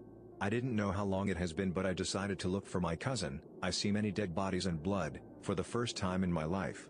Remember, I was 3, I stuck my head out to the side of the trash can and saw my cousin being stabbed multiple times in his chest. And that's when the police sirens became audible. As the gang members of the opposite side begin to run, and my cousin bleeds to death, our eyes met. He smiled, and before I could smile back I felt a female police officer grabbing me, throwing me in her car and driving off. I don't remember much of that ride or the few days after. I'll just never forget that day, that last smile. To this day I wish I could give everything I've ever had, just to be able to smile back. Let him know just how much I loved him. He was more than just a cousin, he was my big brother, and I'll never forget him. Here's one that comes to mind.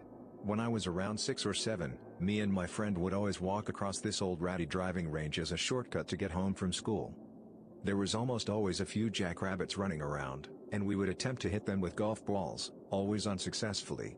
Finally one day I let one loose, and with a very audible crack I hit it directly in the head. It instantly fell over on its side and started to use its legs to push itself in large circles. Imagine Homer laying on his side and using his legs to run in circles. I was immediately filled with dread, and we ran over to see the thing, a numb desperation in its eyes, large amounts of blood pouring from its ear, as it was running circle after circle, until it finally exhausted itself. It then lay there, staring up in the sky with its dumb, red eyes, dying. I looked over at my friend, teary-eyed, and said we should put it out of its misery. He nodded. In our grief and young stupidity we could not think of any way to accomplish this but by the way I had inflicted the initial wound. So we stood there, sobbing as hard as people can sob, as we ineffectually slammed down golf balls at this poor creature. I finally wised up after a few minutes and grabbed a rock, but to this very day I still think about the jackrabbit.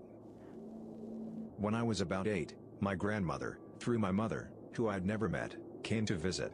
My mother had recently divorced and times were rough, so her estranged mother visiting was her only bright point in recent months.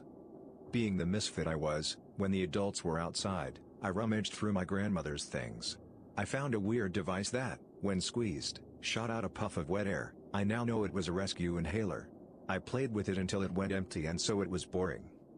Later that day, the family was outside, and my grandmother, who I assume had COPD or something, had a terrible coughing fit and collapsed to her knees. She grabbed her rescue inhaler, squeezed, and obviously nothing came out. The next thing I know, her face turned blue and her blood vessels were clearly visible from the lack of air in the coughing. Apparently the stress from the coughing fit caused a blood vessel to rupture in her head. The EMTs said she was dead before she hit the ground. I have always wondered if I should tell my mother that I may have killed her mother on accident, but I'm terrified of what she might think of me. This was about 19 years ago. Luckily, the turd was pretty firm and dry, so it just kinda sat there, cradled in the crotch of my underwear for a few seconds. Then, with a swift adjustment of my underwear, the log just rolled out of my skirt and plopped to the ground. I looked back about 5 seconds later and the shit was gone. Some park sanitation ninja must have scooped it up about as soon as it hit the ground. As far as I know, none of my friends noticed, but I always wonder if at least one of them will forever remember me as that girl who pooped in the middle of Disney World. So, yep. I took a dump in Disney World. In high school. Because I was too afraid to ask my friends to stop for a bathroom break. I spent a lot of my teens in programs full of troubled kids and grew to be very jumpy on account of being used as a punching bag. Many years later I am still the same. At some period in my life I was in Laos and a would-be mugger held a knife to my back and started screaming money money money. It all happened really fast, but he wasn't ready for my jumpy ninja moves, and I wasn't ready for how not ready he would be. I got cut, but I twisted and shoved his arms up and the knife caught him in the throat. He bled out and I watched in horror. I sat there for a while, then I dragged his core through the jungle for 3 hours and tossed it in a hole. I was already way out in the jungle when he found me. I wonder, and it was the middle of the day.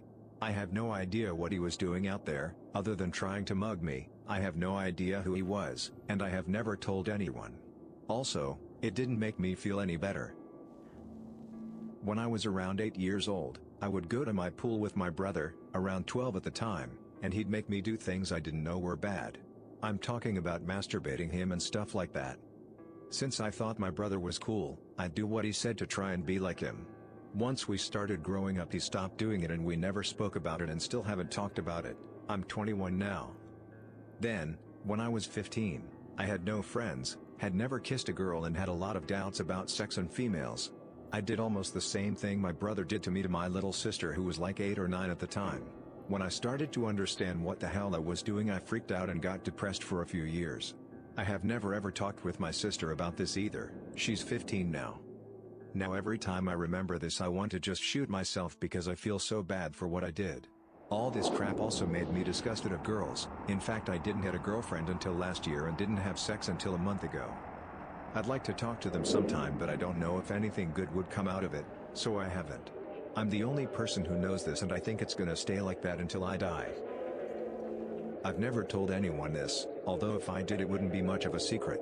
This is also a throwaway and I'm probably not going to look at the comments, but just writing it even to an anonymous group of people seems relieving. Well, about 2 years ago an old friend of mine and I've known this person since just about birth, got very drunk at a friend's party. We hadn't seen each other in ages because we both moved away from home many years ago. I had just come out of a long relationship, and she was just about to get married. Long story short, we got really drunk and ended up sleeping together.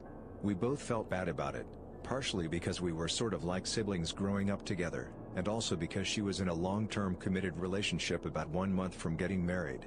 The month goes by and we talk occasionally, but we go our separate ways. She gets married. I go about my life. One afternoon though, only a month after that, I'm out with some friends and a buddy from back home calls me up and tells me she committed suicide. There was no warning of anything. Everyone was completely caught by surprise. I'm obviously distraught by this since we were so close. When I drove back to my house I checked my computer and saw a message from her. She told me how she felt trapped in her relationship, and that she wasn't being honest to her husband. She said she wished we talked more, that things went differently in our lives, and that our experience had more meaning than just being some drunken mistake. She told me she cared about me deeply. It was the last thing she wrote to anyone. That hurts deep, and has been like an anchor dragging on the ocean floor for the past 26 months of my life. Thank you for reading this. When I was 12 I went to my grandpa's house, and since he was a hunter at the time, he had this huge stuffed bear which was empty with a hole in its back. I thought it would be funny to climb inside and be a bear. So I got inside, and as soon as I got inside, my grandpa and some of his friends that had come over that day entered the room where the bear and I was. I waited for what felt like an hour as they discussed guns and bears. I got bored and, being a 12-year-old who had just discovered the wonders of fapping, had the idea to rub one out inside the bear. Once I had finished the dark deed inside the bear, I accidentally bumped into the wall the bear was near. Grandpa heard it and pulled me out with my pants around my legs and a boner in full view of his friends. We never spoke of it ever again. So I was about 8 and I just figured out that grinding my penis on things felt good, but I was searching for something better. I came up with this brilliant idea. I went outside and found the family dog, took him to my room. He was a one big Great Dane. He really liked ketchup. So I took a bunch and put it on my penis. A few weeks later we had a daily licking session.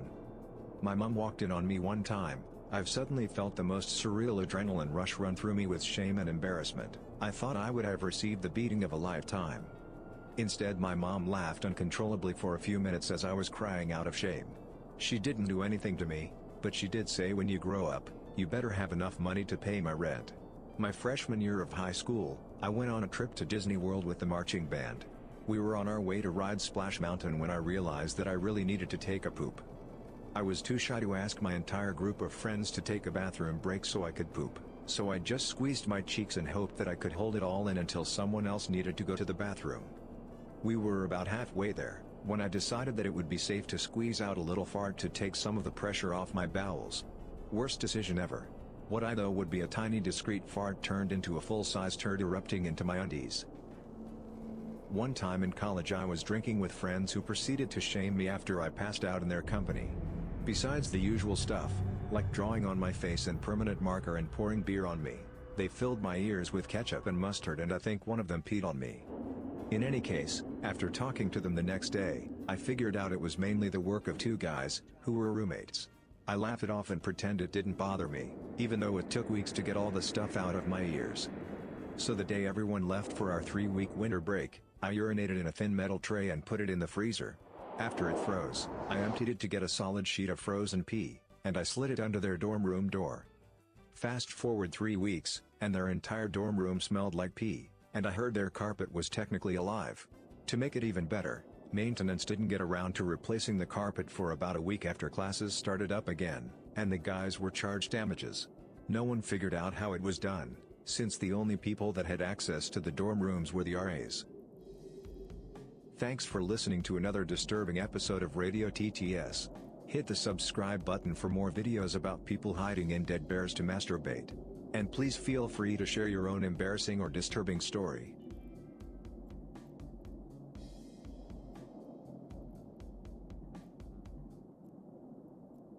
Warning, this content may be upsetting or disturbing to some audiences. I almost killed my stepmom.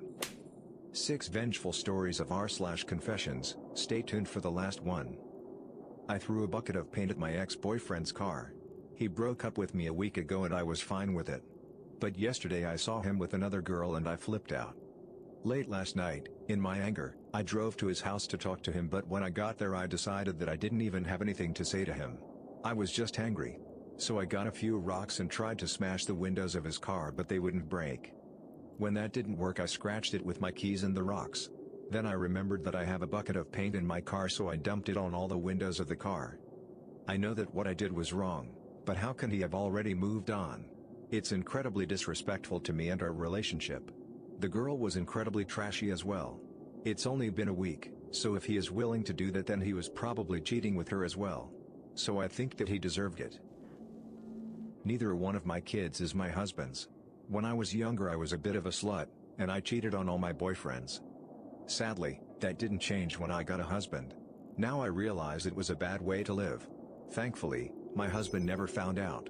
But I had to know whether the kids were his or not, so I had them tested, and they're not. Part of me wants to tell him, but I know I never will, because he's a good father and a great provider for the kids. I secretly feed my ex-wife my cum in a few occasions.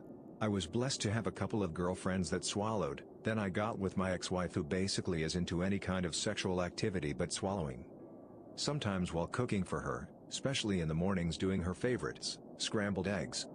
If we had had a recent fight, especially for her infidelities, I would masturbate and cum on the eggs before mixing them and cooking them. I nearly got a sex offender beaten to death. I work as a jailer at a local county jail.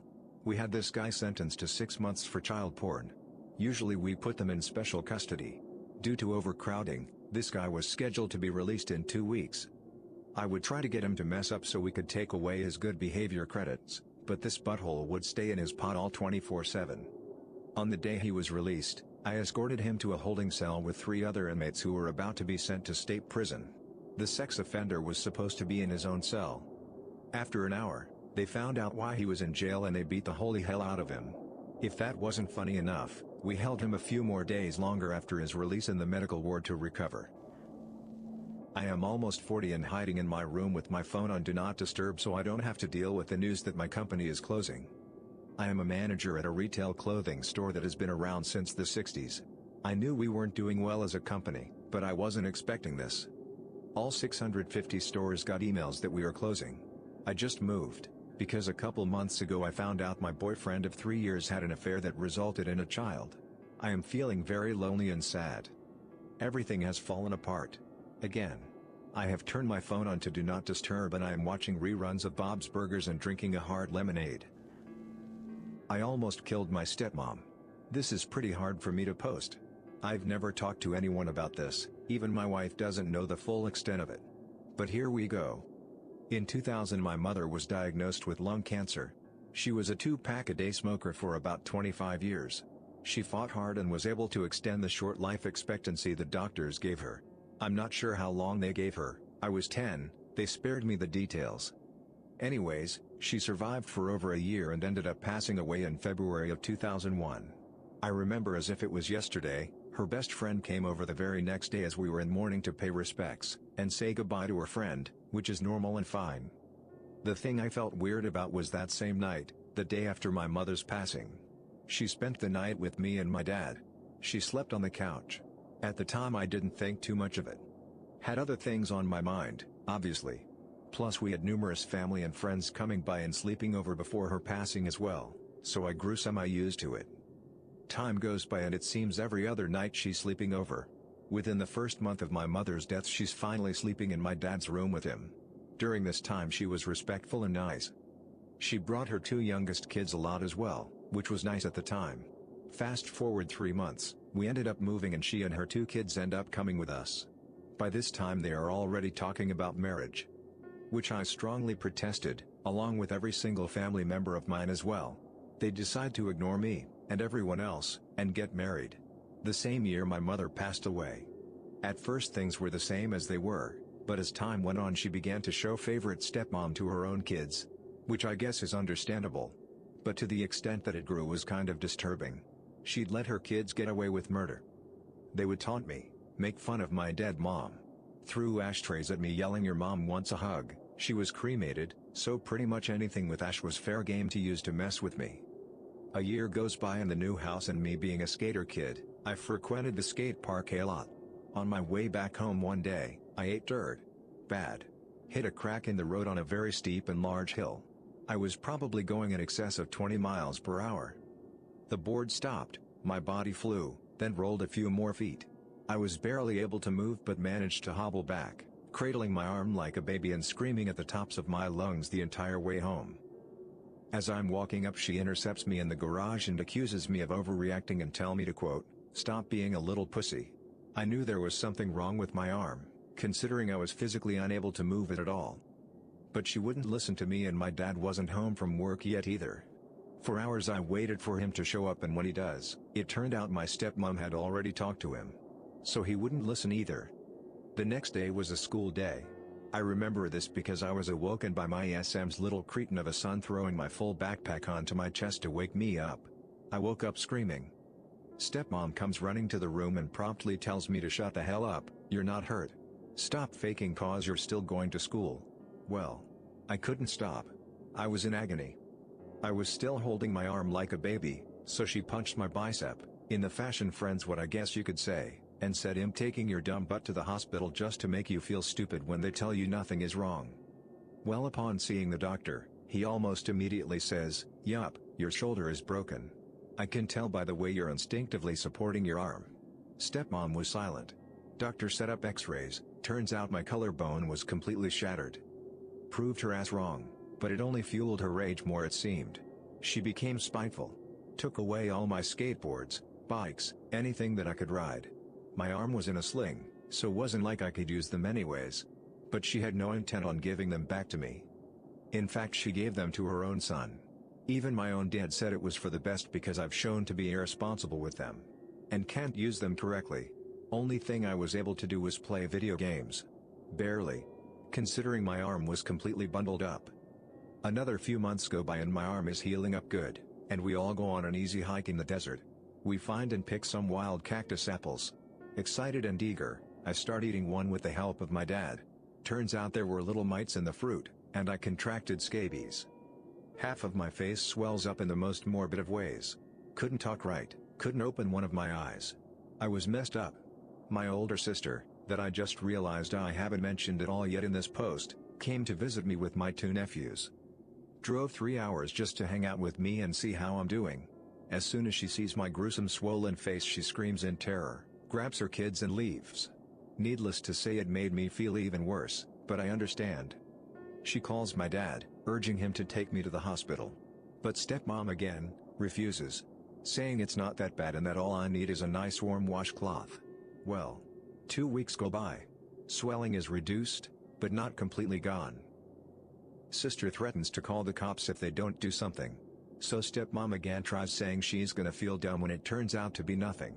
Well, this time doctors say at this point they can't tell what it is.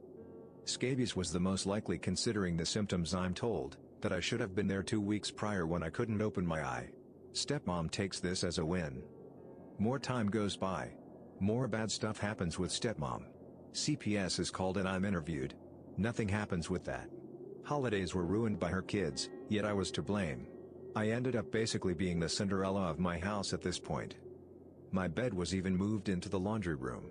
One year the pipe burst and my room flooded up to 8 inches. Nothing was done about it. Eventually, when I was about 14 years old, I worked up the courage to tell my dad what I thought about her. And how she treats me. Well, I guess by this time, he was so tainted by her that he began talking like her. He said to get over it. She's not mean. You're just trying to antagonize for the sake of drama. I told him if that's how he feels, then I'm moving out to live with my sister.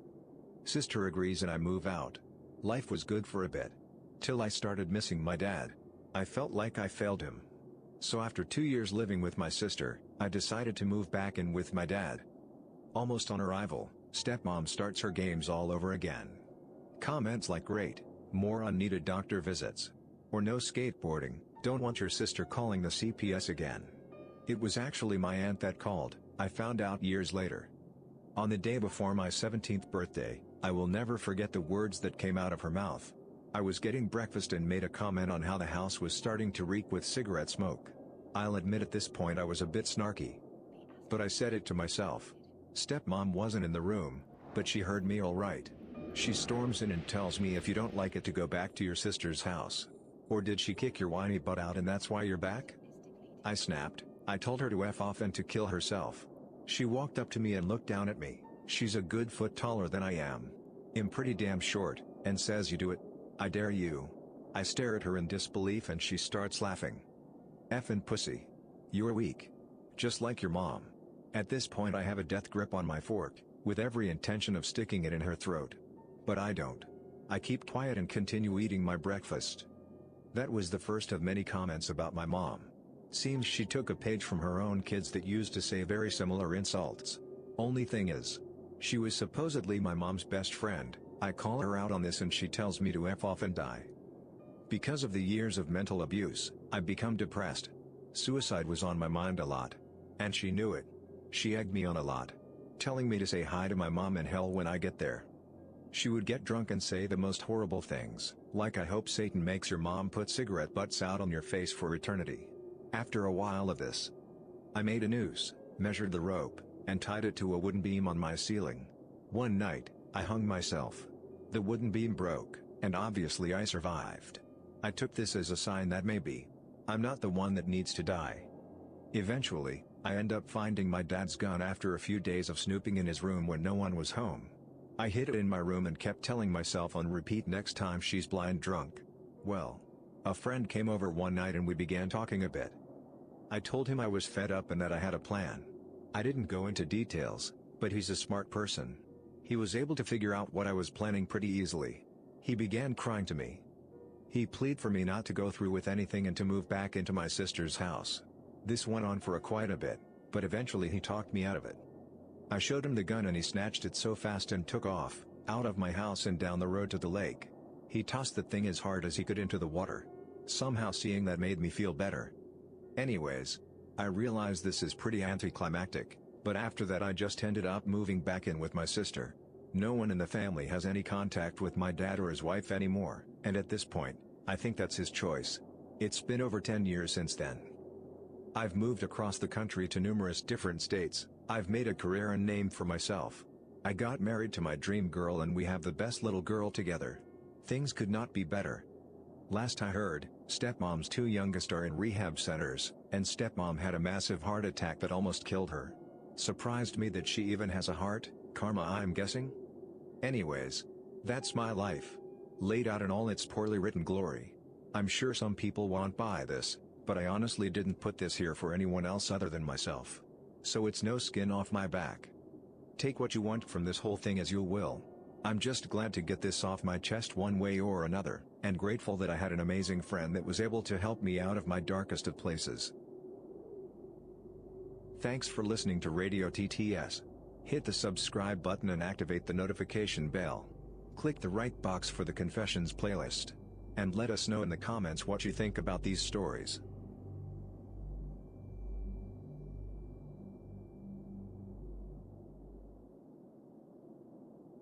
Warning, this content may be upsetting or disturbing to some audiences. I even offered him my organs to be sold in the black market once. 7 super messed up confessions of Reddit. And as always, the last one is super effed up. I was really happy when I found out my childhood bully's father died. Her and a group of her friends bullied me both online and in person, humiliated me, spread rumors, threatened me in ways no 11-year-old should be. Then, a few years ago, her dad died. I am still happy about it. Sometimes I feel guilty for feeling this way, but then I remember all the nights I couldn't sleep, crying from fear of ever seeing her or her friends in person because of what they said they would do to me. Don't you think I'm happy that an innocent man is dead? I am not. I'm happy that life made her suffer the same way she made me suffer. Life could have made her suffer in multiple different ways and I still would have felt the same. It's not about her father dying. I have wanted to become the domestic slave of a woman for the majority of my life. I've never come out about it online before, so it feels good to do this, but since puberty started, I've always felt naturally submissive towards girls and found satisfaction and peace in doing what they said, when I'm bossed around by them or when I make them feel more powerful and strong. It provides me both peace of mind and comfort to serve them. Socially, I'm pretty normal. I have a good circle of friends, I'm athletic, I had a good upbringing, but I've wanted this for so long. I feel like living this kind of 24/7 slave lifestyle under the ownership of a woman is the only way I can truly be happy, but I've been so ashamed of it to tell anyone about it. A normal, ideal day for me would be doing all the housework, cooking and cleaning for her, spending a lot of time under her feet and worshipping and rubbing her feet. Yeah, I have a big foot fetish. Listening to whatever is on her mind, doing any tasks she has for me and generally treating her in a totally superior manner while she treats me as a servant, slave or pet. I live in Europe, but honestly, I would move anywhere if it gave me the kind of lifestyle that I want, despite myself having a strong mental and physical attraction toward being owned and toward feet in general. It would be non-sexual and non-romantic on her end. I'd only really want a close owner-slave relationship and not much more. Sorry, I know myself that this is weird as hell and you're probably thinking, what the hell, but it feels good to finally get it out there. I'm gay and I don't like most other gay people. I am 18, female and a lesbian. I'm proud of who I am and I have nothing to hide, but I don't really talk about being gay much. I just find it unnecessary to proclaim my homosexuality unless someone asks about it. However, today I found out that most other LGBT people don't think so. The college I go to has a pride center and we all were having a discussion about being gay in the workplace, and I mentioned that I hadn't ever officially come out to my coworkers or my boss because it hadn't ever come up. A bunch of people then jumped to the conclusion that I had internalized homophobia and that's why I don't like to talk about it. No amount of reasoning or explaining could convince them otherwise, and I ended up leaving because I got so angry. This isn't the only incident where stuff like this has happened. A while back I was talking to a few classmates, one of which I know from the Pride Center. I said something kind of funny in response to someone and the person from the Pride Center very loudly said, "Oh my god, that was so gay." No straight person would say that. I played it off, but it made me super uncomfortable. Again, nothing to hide, but it's really not cool to out someone like that. I don't like most of the LGBT people I'm around, and I'm even starting to dislike most LGBT people in general. People need to understand that being anything besides heterosexual isn't a personality trait. I hate it when people constantly talk about being queer in spaces where it just doesn't have anything to do with that, or when they try to shoehorn their gayness into conversations. There's a time and a place for it, and hearing people only talk about how gay they are has been getting on my nerves lately. I kicked my mom out and made her homeless. My mom was not the one who raised me. Her parents did, and I turned out great. She was around and I knew she was my mom, but she was more like an aunt that I saw every now and then. About a year and a half ago I found out that her husband left her for another woman and she was living without running water and other conditions that were not good for her. I invited her to live with my wife, 3 daughters and myself. I gave her conditions that she had to live by. Nothing complicated, just basic hygiene and stuff like that. She got about $700 a month, so I told her that she needed to budget herself because she tended to spend her money on stupid stuff she didn't need. About 2 months in, it got really bad. No one wanted to be home because of the shit she was pulling. It got to the point that she needed to go. When the final straw hit the camel's back, I told her that she had 2 weeks to find a place to live. I spent hours searching for places to go and resources to utilize. When it was the last day, she purposely double-dosed her insulin meds, not to her knowledge at this point, while I was at work. My wife called because she said that my mom was acting weird and she ended up hurting my youngest daughter. Needless to say, I was angry. I called 911 because it was clear that my mom was messed up, and when the paramedics came her blood sugar was 21. I do know the numbers, but that is apparently low. I ended going to the hospital that night and told her she is no longer welcome. I made sure she got her stuff and left her be. She talked a lot of shh to people about me, but that was expected. She never made arrangements to live anywhere. I got a call one night from the police because she was sleeping on a bench. I don't feel bad that I kicked her out. I went to the ER for shoving a wine bottle up my rectum. Jesus, I thought this story would die in the ER, but I've been drinking tonight and I need to get this off my chest because 1, I feel so incredibly embarrassed by the situation, and 2, I'm somewhat starting to find humor in this. My husband and I like to explore fetishes.